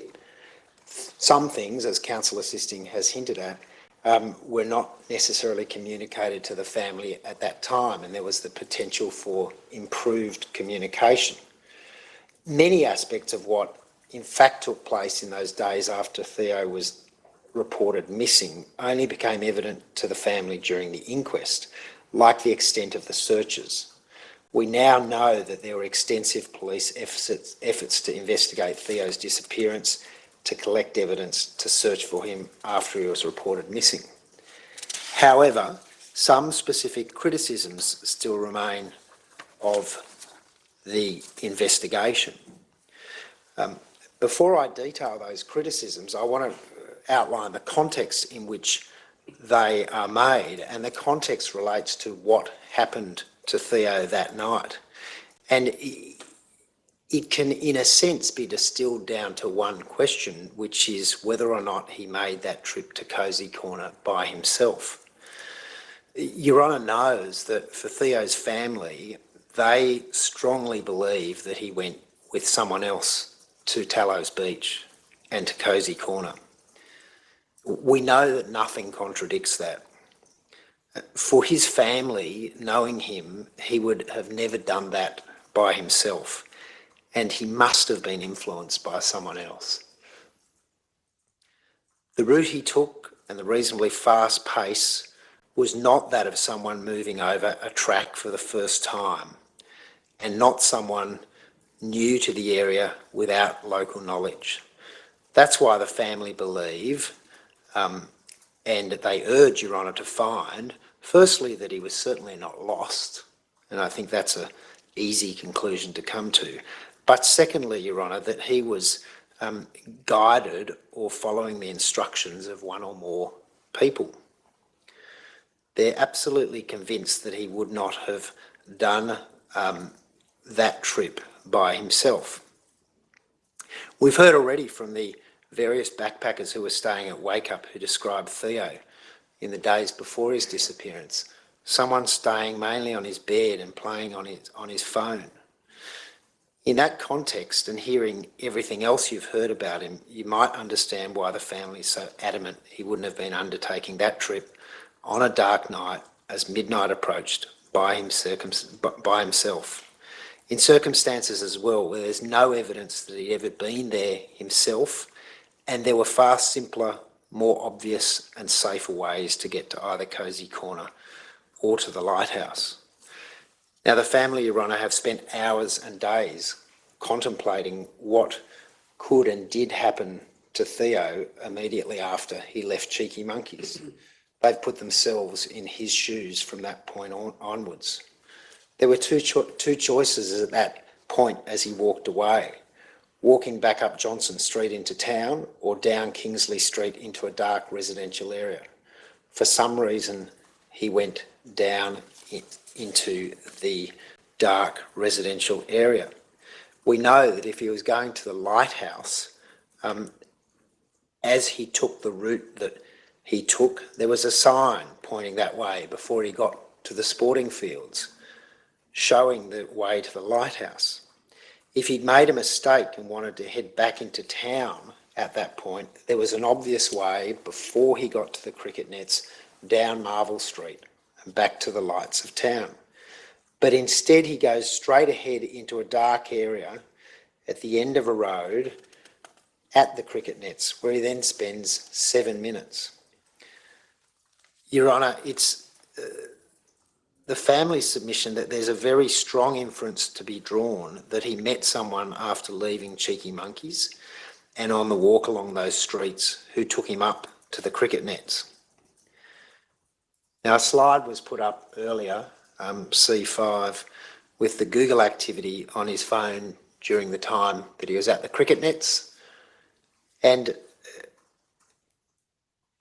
we submit in relation to that Google activity that there's no clear evidence that the phone was being used that entire time, and in fact that's unlikely.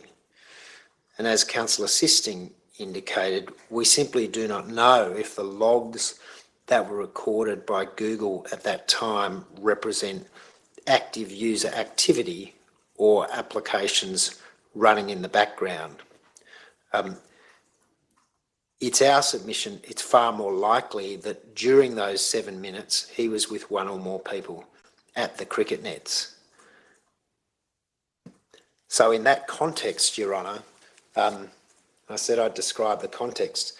The cricket nets and whether Theo was there with anyone that night is crucial to the family's concerns and something that they have spent much time considering. Returning to the police investigation, in comparison to their curiosity and concerns about this important location, there was little, if any, curiosity or attention given to this location in the police investigation. And in fact, little curiosity at all given to the possibility that Theo went to Cosy Corner with someone else.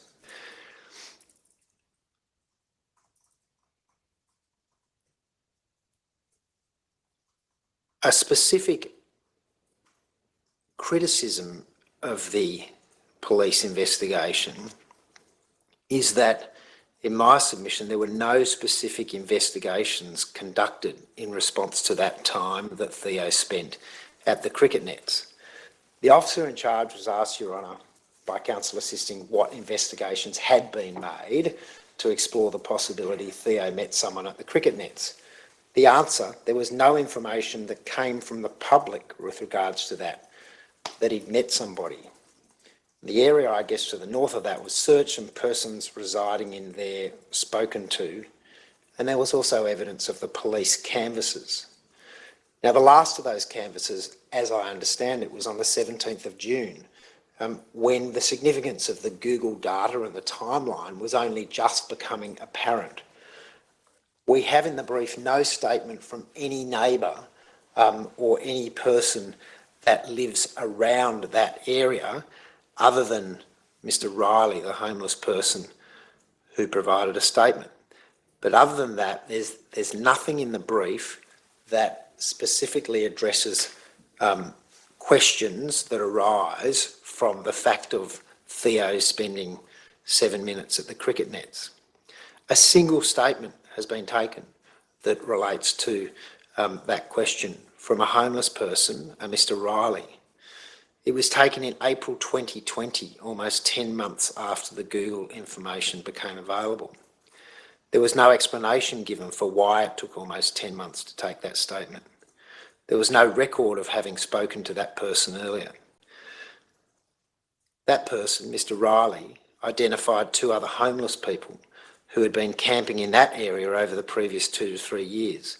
No statements were taken from that person, from those people. Mr Riley also identified others who'd been camping in a van in that area. No statements from those people. And Mr Riley gave an account of what goes on in the area, and there was no evidence of any investigations being taken in response to some of the information raised by him. That information included him telling police it was a bit of a sketchy area with the ice today. There are young fellas that come in there and start fires at times. The only trouble you get in the bush is with young fellows from the YAC, which is the youth centre, or ice addicts. I've had my stuff stolen, but don't know of any violence, just arguments. The family continues to have concerns about the potential that existed at the time that Theo spent 7 minutes in that area for antisocial activities. A community submission was provided and forms part of the brief and was dated May 2020. And that also included information about the cricket nets area, about Byron Shire council workers frequently cleaning up drug paraphernalia from the area just behind the cricket nets, about one of the buildings having been deliberately set on fire several months before Theo went missing, about evidence of campfires being lit on the concrete slab in the months after Theo disappeared, and a suggestion that the cricket nets were an area where teenagers would congregate frequently in 2019. The family has concerns, Your Honour, that it doesn't appear that any of that information has been investigated or followed up in any detailed way, nor that there's been a serious attempt to investigate what the family sees as a quite plausible theory that there were others at the cricket nets, and indeed others who may have brought Theo to the cricket nets. How otherwise does one explain why he remains in that place, that dark place, for 7 minutes by himself that night? A location that someone like Theo, with what we know about him, would be highly unlikely to stay in at night by themselves. So we do level a criticism at the police investigation for doing what the family suggested in that initial document sent to the coroner, namely in pursuing one theory and not addressing or trying to look for answers from information that sprung from other parts of the investigation. Likewise, Your Honour, there was no targeted investigation of whether there was a beach party at Tallows Beach that night. That, of course, would sit with the theory that Theo meets someone at the cricket nets and then goes on with them to Tallows Beach and Cosy Corner because there's something happening there.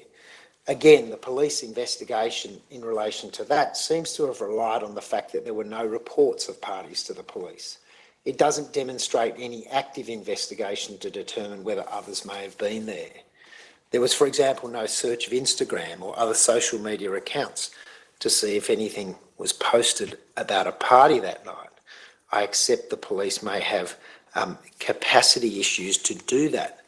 But what we do know, for example, is that Senior Constable Papworth had heard from the police radio about beach parties occurring north of the Tallow Beach car park.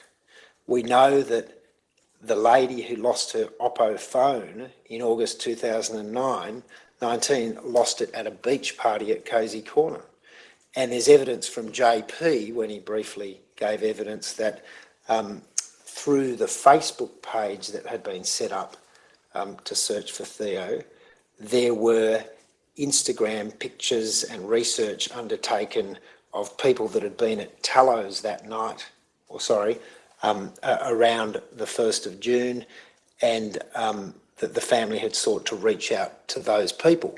That, in my submission, is an example of a targeted investigation to try and find out whether there had been a beach party that night. In comparison, the police did other things which related to their theory. They took statements from a local surf lifesaver about the weather and conducted the detailed abseiling experiment, all based on the misadventure theory. Yet, as I've said, there was virtually no targeted investigation regarding this big question for the family about why Theo even went to the cricket nets, let alone spending 7 minutes there and then taking this highly unusual route to get to Cosy Corner.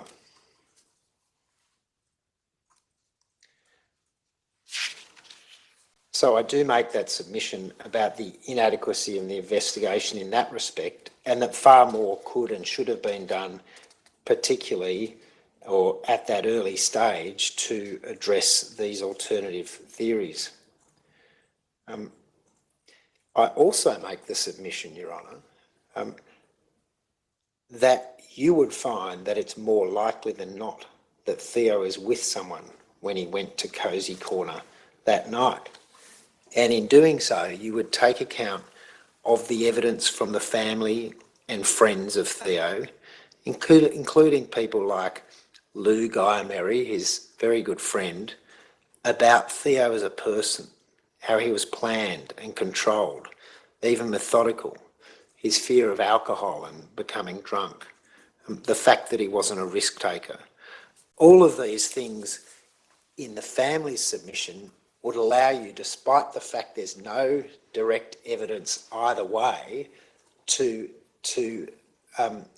make an inference that is so strong that you would find that he was with someone else when he went to Tallows Beach that night.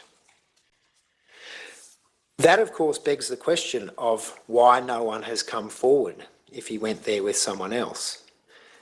And, of course, one of the answers to that might be that people have something to hide, and there was some sort of foul play involved in Theo's disappearance.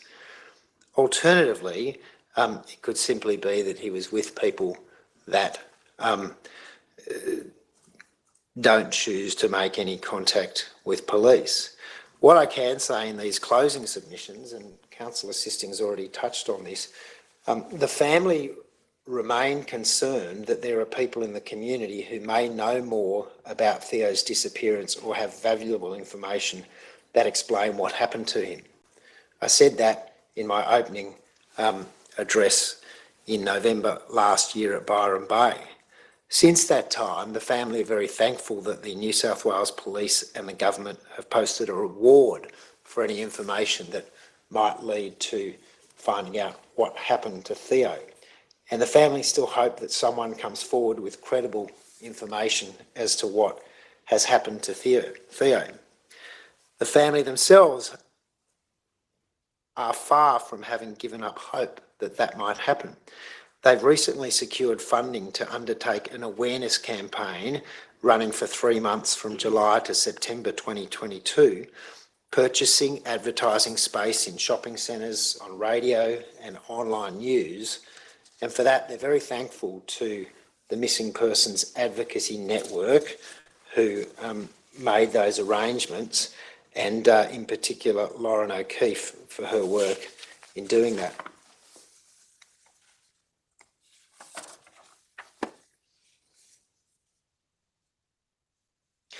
Your Honour, I don't propose to address the police theory in any great detail. The family accept that it remains an available theory, and it remains an available theory in my submission, even if you find, as the family is seeking, that Theo was with someone when he went to Cosy Corner. The two matters that I would raise in relation to the police theory are, firstly, in relation to the professor's evidence.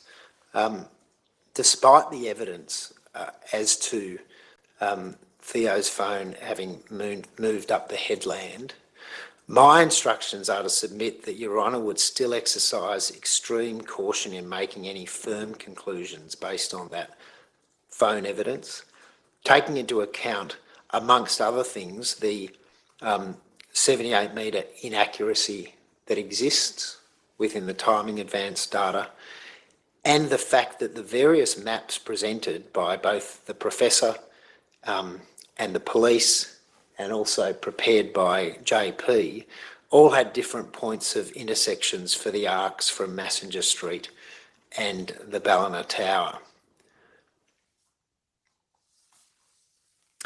The second point I'd make about the police theory relates to Senior Constable Sterling's evidence. And contrary to what Counsel Assisting has submitted, it's my submission you wouldn't give significant weight to Senior Constable Sterling's evidence about the dangerousness of climbing up the headland at night. And I want to call it a headland because Counsel Assisting, and I don't seek to criticise, but has used the word cliff. And one can climb, and I think Your Honour will accept that, one can climb that headland without ever climbing a cliff to ascend to the road.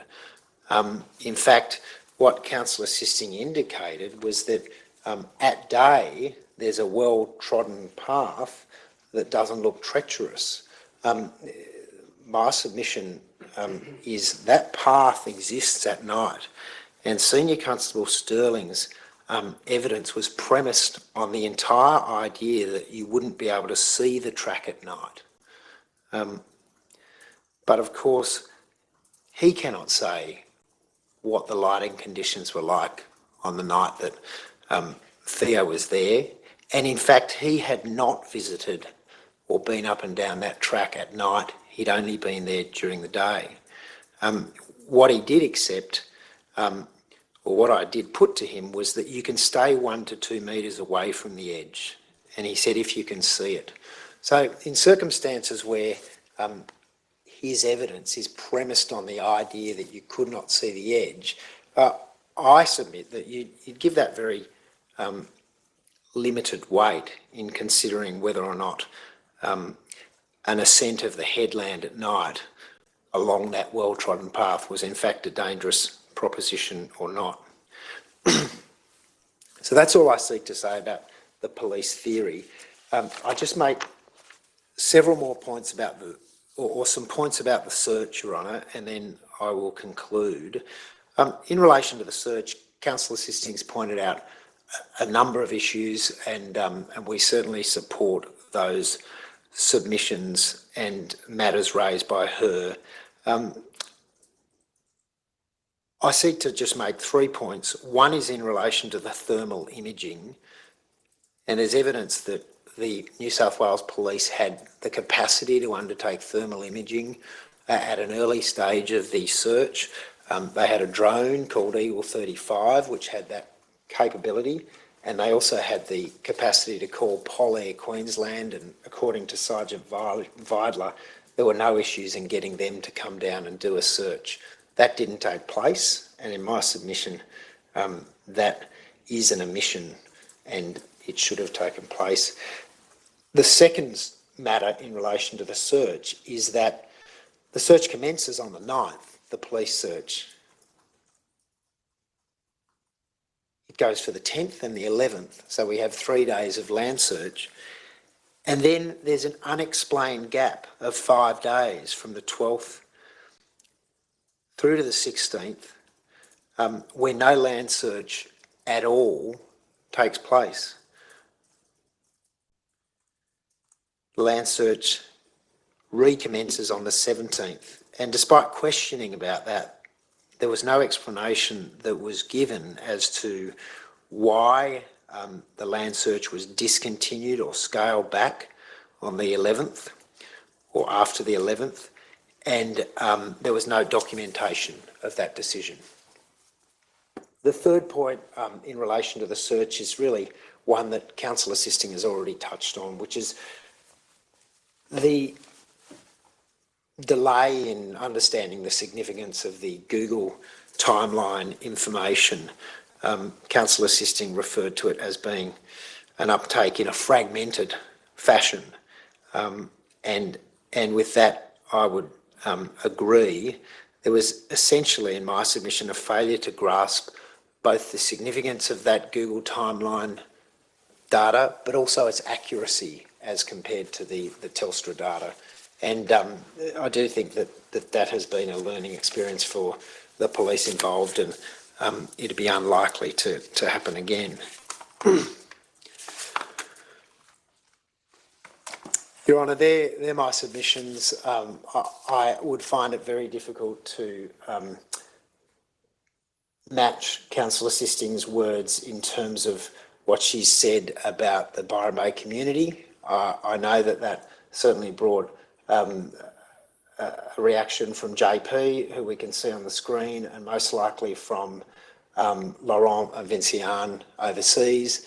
But there's no doubt that this family has been incredibly supported by community in Byron Bay who must be and should be so proud of themselves from undertaking enormous searches to the complete other end of the spectrum, providing accommodation for the family and food and support.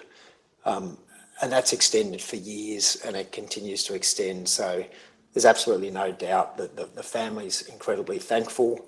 And I should also say the family, and when I say the family, I'm talking about Theo's parents, Laurent and Vinciane, have also been so lucky to have JP, who's on the screen in front of us, effectively managing their affairs and representation in Australia, and dedicating an enormous amount of his time to trying to look for his godson Theo.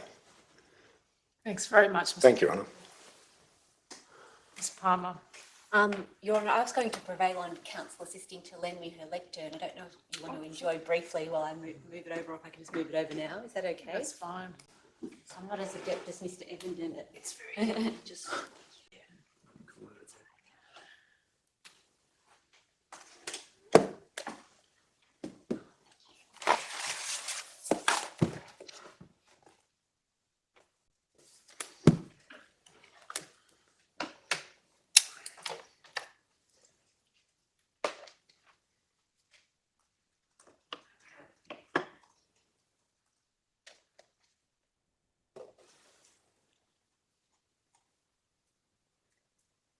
Your Honour, this is a jurisdiction in which many sad stories unfold every year, stories that involve death, disappearance, loss and heartbreak.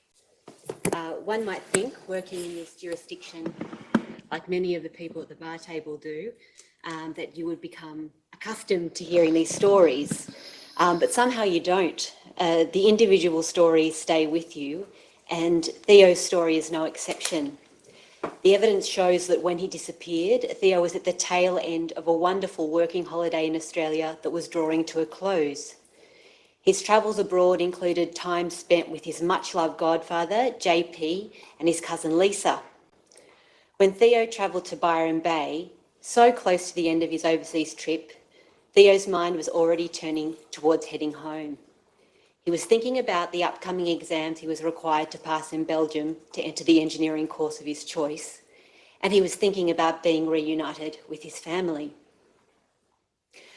Your Honour, in relation to submissions on the manner and cause of Theo's death, Your Honour has heard very extensive submissions from counsel assisting in relation to the manner and cause of Theo's disappearance. First, in relation to the circumstances leading up to Theo's disappearance. Secondly, in relation to the technical and expert evidence that has been before the court, which related to the location of Theo's phone.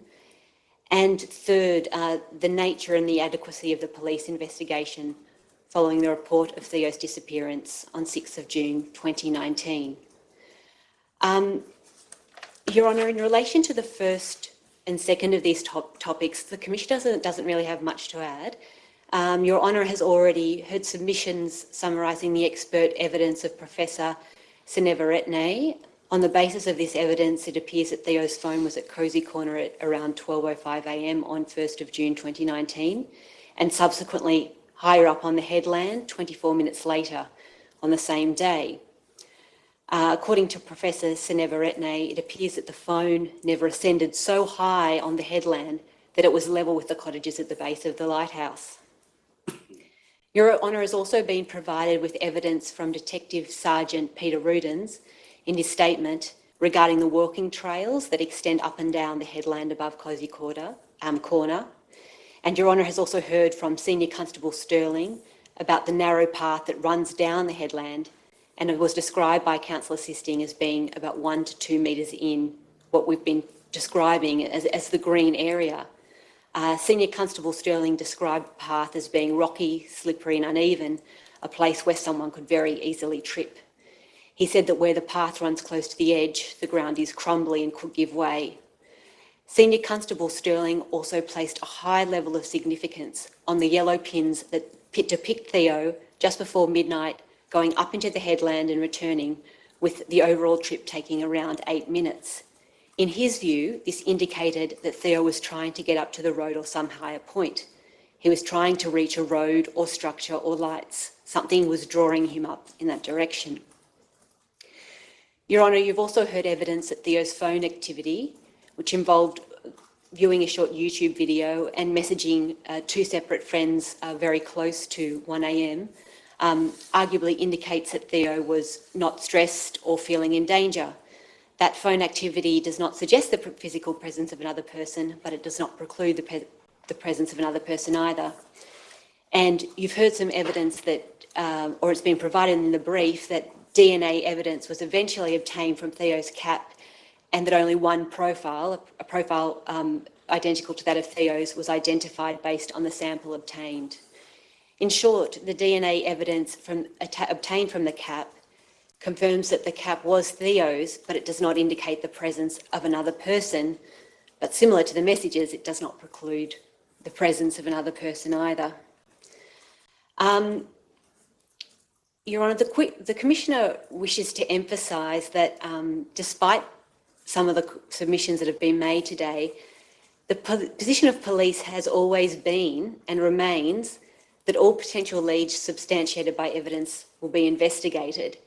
And we think that this is even further demonstrated by the fact that the head of the Missing Persons Registry, Detective Chief Inspector Brown, has oversight of that review to ensure that all leads were properly pursued. And secondly, that the New South Wales Government, together with police, has announced that $500,000 reward for information that leads to the discovery of Theo's whereabouts or discloses the circumstances of his disappearance. Your Honour, I say that because there have been submissions today that seem to suggest that police at stages have searched specifically for evidence that substantiate a theory that they have, but that is not the position of the Commissioner at all. And you'll notice, Your Honour, I don't even refer to the term the police theory, because I don't actually believe that there is one police theory that the Commissioner's representatives are adhering to. They have suggested what they think are possibilities based on the evidence before them, but they've certainly not sought to seek specific evidence to substantiate any particular theory. Your Honour, the Commissioner's focus in this inquest is on, firstly, whether the investigation of the police was adequate, and second, whether there are legislative reforms that could assist the police in their investigations. In considering the first question and the nature of the police force investigation into Theo's disappearance, it must be acknowledged that even from the very start, police were enormously disadvantaged by the significant period of time that had elapsed between Theo's disappearance and the date that that disappearance was reported to police. And that is a point that is very important and affects how the investigation plays out, but that's really something that should not be overlooked. The second point, Your Honour, is that the comprehensive nature of the investigation carried out by police for Theo cannot be doubted. And I say that with some emphasis, despite submissions that there is been a lack of, quote unquote, a lack of curiosity in respect of particular areas of investigation. As canvassed by counsel assisting, the search was one of the larger police investigations into a missing person in the Northern Rivers region. The physical searches included land searches that involved police, state emergency services or SES, family and volunteers from the community, searches of the sea by surf life-saving jet skis and inflatable rafts and by ambulance helicopter, searches of the headland and the Byron Bay vicinity by police divers, police abseilers, police dog handlers, and searches of the headland by police drones. The investigation also involved, the involvement of personnel including Detective Sergeant Peter Rudens and Sergeant Louise Hawkes, Detective Senior Constable Brendan Gunn, who were all based in the State Crime Command Homicide Squad, and they were engaged at an early stage to provide analysis and investigative support and provide very specialist advice from homicide. Sergeant Louise Hawkes managed the intelligence reports and she liaised with Telstra to try and obtain information about Theo's last known position. Detective Rudens was also liaising with the representatives of Google regarding the Google GPS points obtained around 18 June 2019. Second, the investigation also involved the design and execution of a specific abseiling experiment whereby police walked the route between Cheeky Monkeys and Tallow Beach with Oppo R17 handsets linked to the Telstra network with varying degrees of battery life. Police then abseiled down the cliff face at Cosy Corner, aiming to replicate some of Theo's activity, and then moved down the cliff face onto the headland. The police made inquiries with Dr. Sasha Zajcig, an expert in coastal drift data. They conducted extensive community canvasses and they obtained numerous sets of CCTV datasets from the Byron Bay area. They also contacted local businesses, hostels and hospitals for information relating to Theo. They interviewed backpackers, they contacted past guests of the Wake Up hostel, even though by the time of the investigation, many of these previous guests were in many places around the world. Police also examined Theo's personal belongings after they had been left at Wake Up, including images on a Canon digital camera, and took photographs of the Wake Up hostel. They reviewed and they investigated Crime Stoppers reports from the public. They made inquiries regarding the moon phasing on the night of 31 May 2019. They reviewed the bank transactions from Theo's Westpac accounts, and they liaised regularly with Chief Inspector Philip Perard from the Belgian Police and other Belgian authorities, including with respect to a comprehensive review of Theo's social media activity. Detective Parker also escorted Belgian Federal Police around several key locations when those representatives arrived in Byron Bay in order to see on 1st of July 2019. Police liaised with the Forensic and Analytical Science Services following the discovery of Theo's cap on 7 July 2019, and they made various inquiries in connection to the Oppo R17 mobile telephone that Theo was carrying on the night of 31 May 2019. The officer in charge, Detective Senior Constable Phil Parker, was responsible for the investigation. The extent of the work and the time invested by Detective Senior Constable Parker over the past 3 years is demonstrated by the length and comprehensive nature of his statement in the brief of evidence. Including annexures, DSC Parker's statements runs to 5 volumes. During this inquest, the quality of the police investigation has been reviewed in a granular manner by counsel assisting during this hearing. This is perfectly appropriate and no doubt a valuable opportunity for police to receive feedback in connection to potential improvements to police symptoms, and the Commissioner always will welcome such feedback. However, it is essential that the court and that individuals observing court proceedings clearly distinguish between errors made by police that could have genuinely made a difference in the search for Theo and those matters which are more minor, in respect of which a coronial inquiry presents an opportunity for police to improve their standard practices. As Your Honour is no doubt aware, no police investigation is ever going to be perfect, and police cannot be held to a standard of perfection. With the potential exception of one matter relating to emergency disclosure requests, which I'll discuss in due course, there have been no errors revealed in the police investigation that would have affected its outcomes, and it is essential that I make this point very clearly, especially when the reputations of individual officers are at stake. Your Honour, moving to that issue around the emergency disclosure request, one of the issues raised by counsel assisting and counsel for the family is whether the police could have used that mechanism at an earlier stage of the investigation in order to obtain more information in connection to Theo's Google data. As noted by counsel assisting, it does appear that Google had a EDR system in place in 2019, and this may have been available on the iAsk intranet on police symptoms.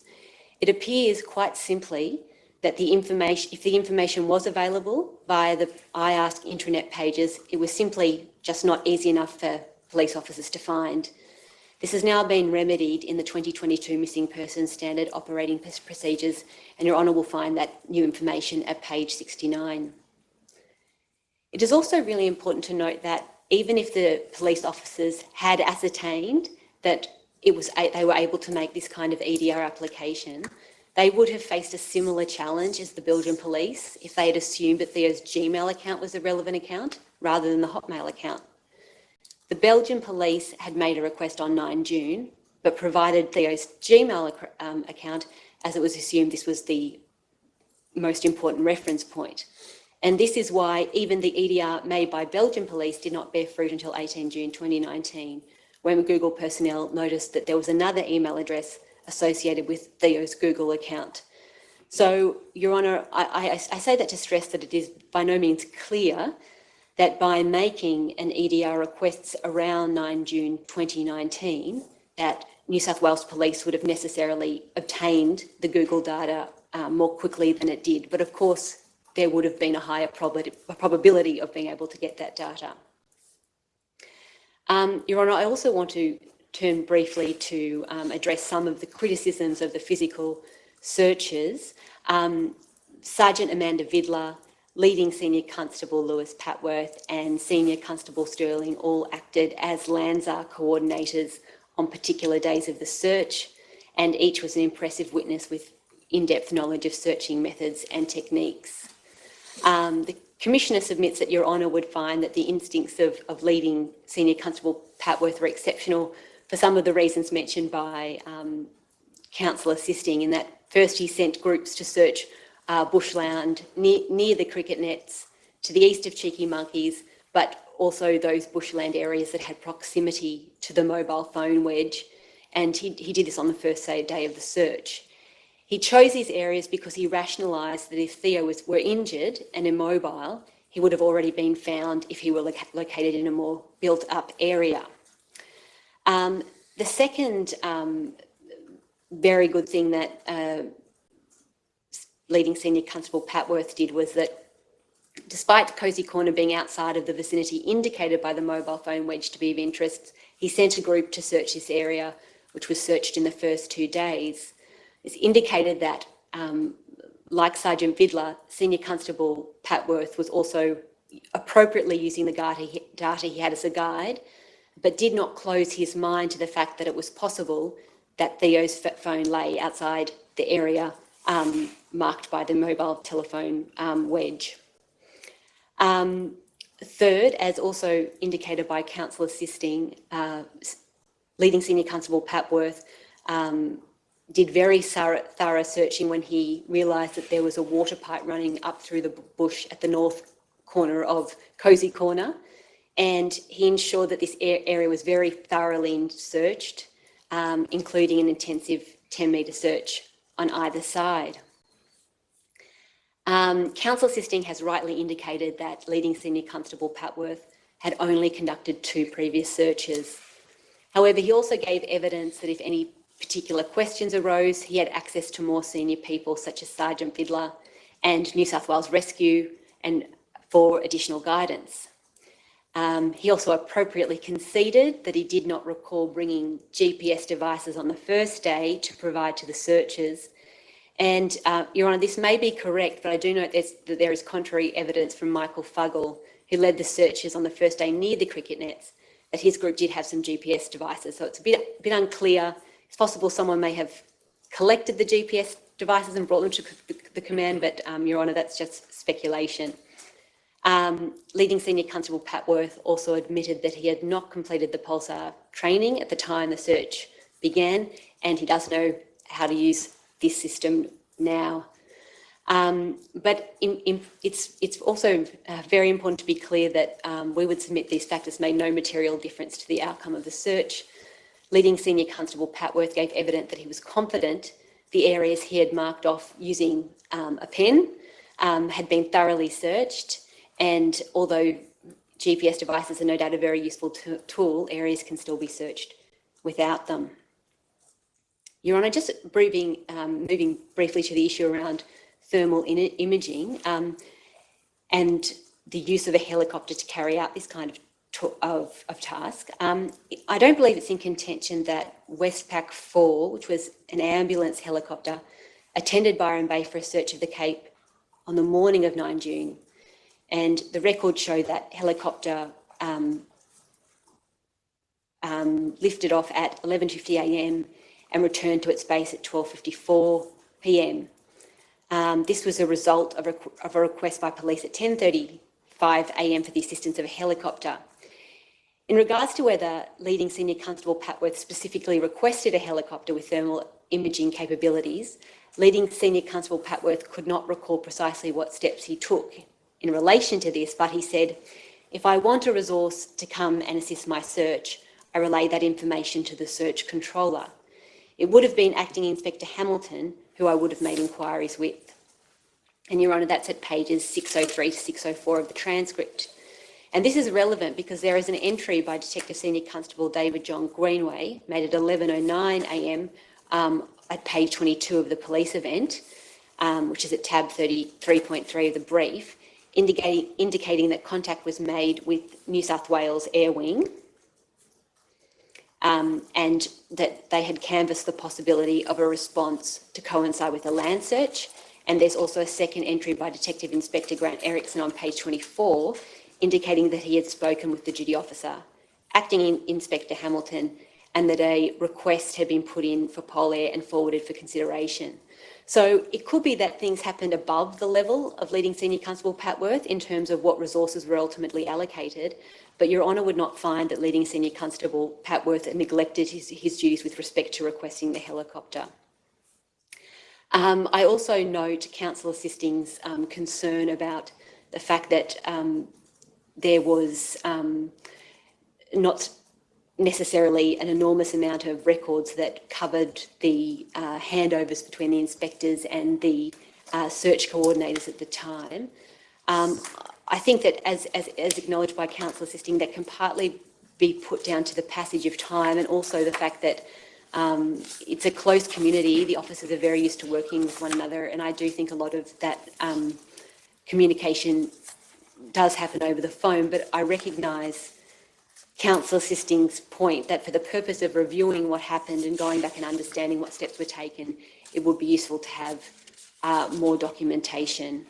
There was also a note that it was possible that sufficient information was not given to Leading Senior Constable Patworth right at the beginning of the physical searches in connection to the specific clothes Theo was wearing and the lanyard that Theo potentially had with him. I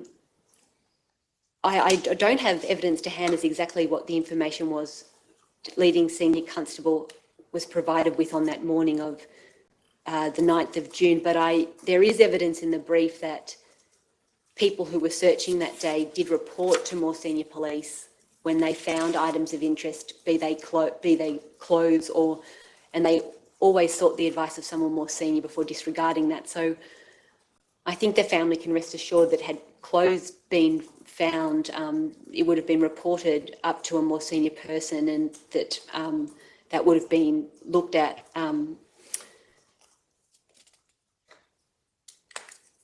I'll just briefly mention, Your Honour, as like Counsel Assisting had mentioned that Detective Parker had appropriately conceded that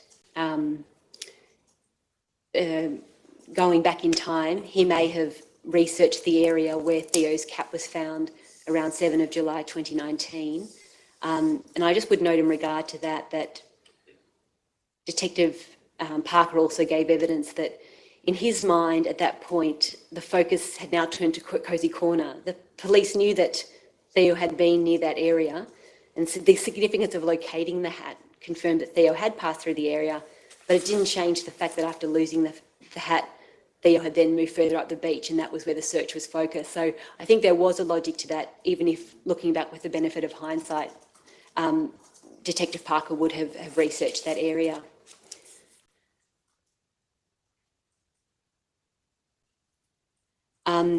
Your Honour, Mr. Evenden has made some submissions in relation to the police approach in examining whether Theo was at the cricket nets for 7 minutes, and whether this can be attributed to the Theo being engaged with another person. And the question is raised as whether police have made sufficient efforts to locate and interview persons who are sleeping rough or otherwise, who may have observed any relevant incident or had any more information about this. Detective Parker did say quite clearly in his evidence that the specific canvassing efforts were made by police of that area, and that they canvassed Tennyson, Marvel, Short, Patterson Streets on the 8th and 9th of June. They canvassed Messenger and Lighthouse Road on the 17th. So efforts were made to engage with the community and ensure that there wasn't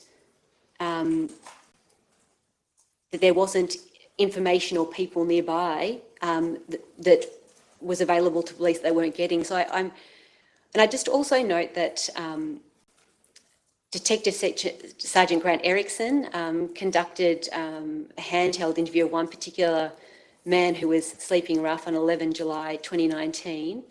And another statement, as noted by Mr. Evenden, was taken from another person in April 2020, and Detective Parker gave evidence that he had spoken to that person before. I would just say more generally that there have been many, many leads in this investigation, Your Honour, and police, in considering how to engage with everybody in the community, including groups of young people and groups of people sleeping rough, they are always making particular decisions and weighing up particular considerations. They work within quite a strict legal framework as to when they can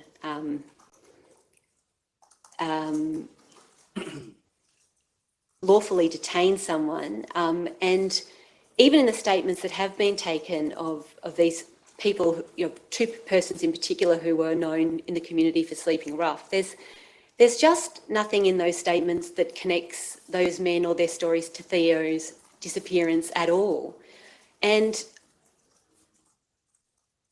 I think from the perspective of police, it's quite difficult to know what the next steps necessarily would be in the context of that, and they're certainly not closed off to opportunities which would create that a level of engagement if people have information or haven't provided that information, but there is just no obvious way forward for police to do that. And I think it's also relevant that Michael Fuggle, in giving his statement and in recounting his experience of the search on 9th of July, he indicated that people in his group went and spoke to those people who were near the cricket nets, and he said there were only two people who wouldn't have a conversation with the searchers. So it seems unlikely that it's the case that there are people very close to the cricket nets that are willing to speak and have not had the opportunity or don't know that there is an opportunity to speak.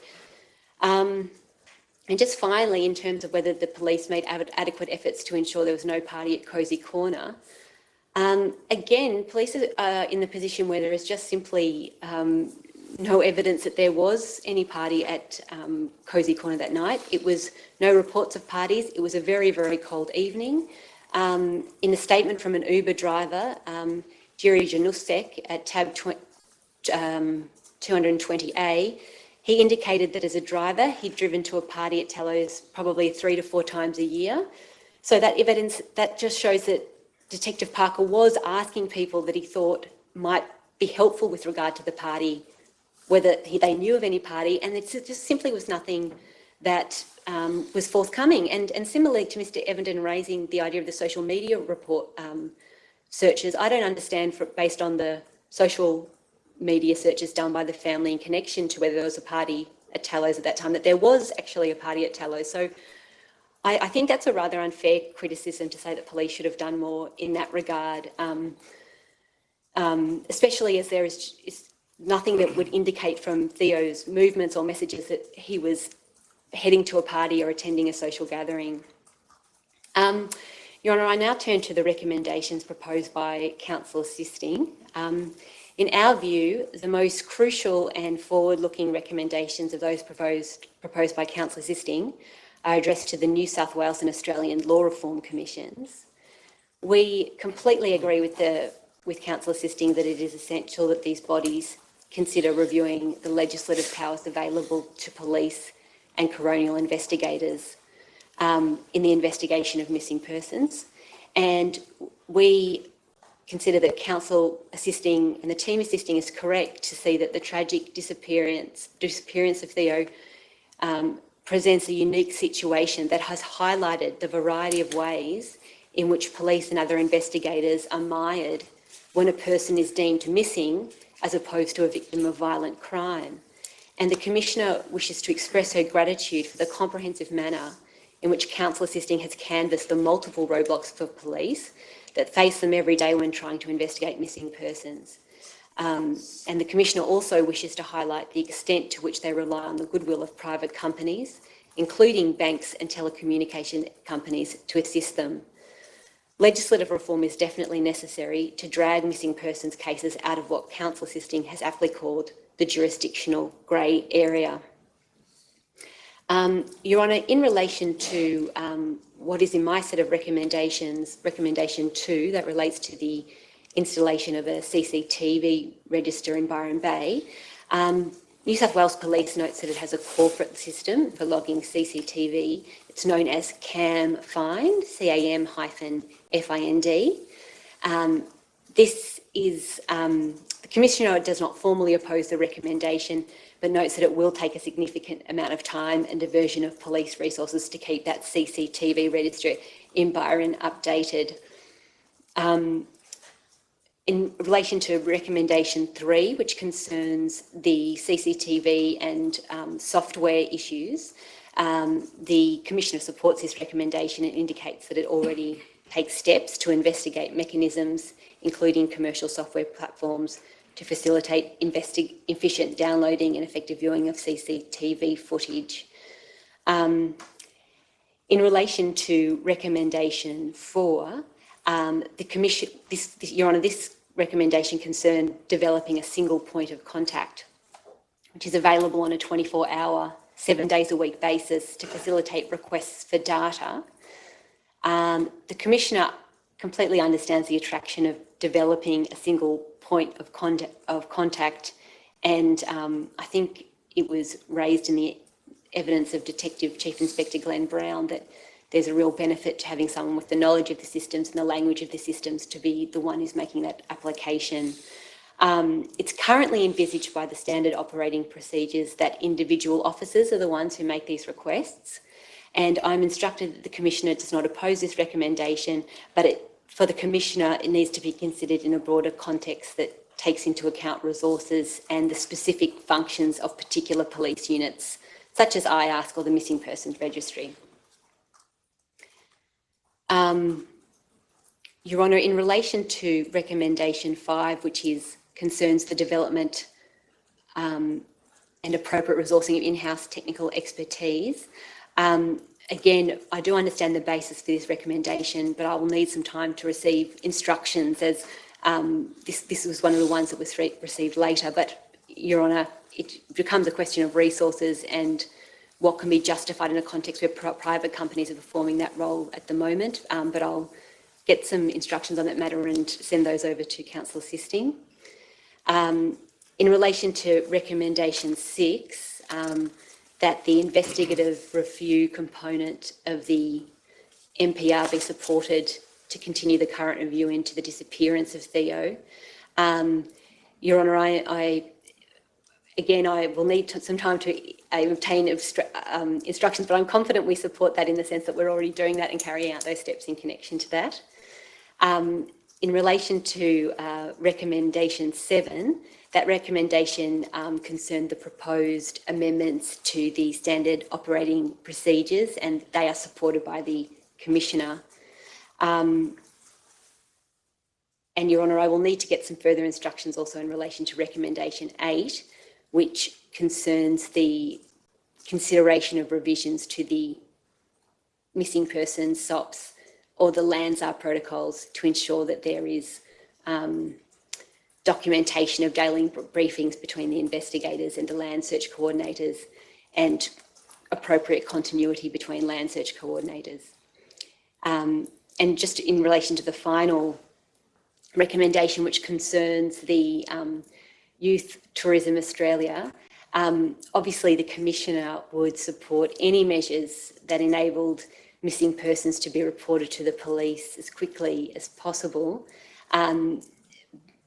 But the Commissioner really considers this as essentially a matter of for Youth Tourism New South Wales. Your Honour, I just turn now to my conclusion, and I just would like to reiterate the Commissioner's remarks made at the beginning of the substantive hearing. On average, 28 people go missing every day in New South Wales. Most are located almost immediately, and around 1% go on to become long-term missing persons, a term which describes persons who are missing for over 90 days. In July 2019, the New South Wales Police launched the revitalised Missing Persons Registry and completely overhauled its SOPs to improve its ability to locate missing persons. The Commissioner welcomes this important review by the Coroner and extends thanks to the team assisting for their work with regard to possible improvements to the current legislative framework, which may assist police to carry out their investigations. The Commissioner would like to note once more the role and contribution of each of the police officers and volunteers who has contributed to the search for Theo. Each has been affected by that experience. Leading Senior Constable Papworth, one of the search coordinators, gave evidence during the hearing that he had never met Theo, but nevertheless thinks of him every day. Finally, the Commissioner would like me to extend her condolences once again to the Hayez family in connection to the tragic disappearance of their son. As the inquest draws to a close, our thoughts continue to be with Vinciane, Laurent, Luca, JP, Lisa, Michael, and the broader Hayez family who have been through such a difficult time. Thank you, Anna. Thank you, Ms Palmer. Mr Price, did you wish to make any submissions? Just very briefly, Your Honour, I just want to say that we support the conclusions by Council Assisting in relation to the security staff of Cheeky Monkeys that evening, and don't wish to add anything further. Thank you. Thank you, Mr Price. Anything in reply? No, Your Honour, I won't try to have a second go. I think the parties agree on the evidence. It's a matter of inference as to what Your Honour makes of the evidence. With one very minor correction, which is my friend accidentally said 9th of July, which he meant 9th of June in relation to Commander Fuggle. Just wanted to acknowledge that the Hayez family in Belgium got up very early today to view this footage, and we thank them for that. Detective Parker is not here in person, but he's been watching on screen, and we wanted to acknowledge that not only is there evidence of his work in the brief, but since the Council Assisting team took over, he's been barraged with requisitions from us, appropriately directed by Your Honour, and there's been no pushback or resistance from him for those multiple requests from us. We also wanted to acknowledge on behalf of the assisting team the court staff who gave us so much help. At times it was onerous in Byron Bay, and we thank them for that help, and also our IT expert Anthony for the assistance he's given. Thank you. Thank you, Ms Edwards. And I would also like to thank you, Ms Edwards, and the team, my assisting team, who put their heart and soul into this very important inquest. I'd also like to thank our legal representatives, Mr Evenden, Ms Palmer, Mr Price, for your cooperation and your hard work. And of course, Theo's family, Laurent, Vinciane, Lucas, Jacqueline, JP, Lisa and Michael, who I've had the privilege of knowing a little bit. So my appreciation to the family. I know this has been another tough day for you. So thank you. We now adjourn and move into the next process, which is writing the findings. The findings will be delivered at 10 a.m. on the 21st of October this year in Byron Bay. Unless there's anything else, we'll adjourn for the day. Silence, please, all stand. This coroner's court is now adjourned.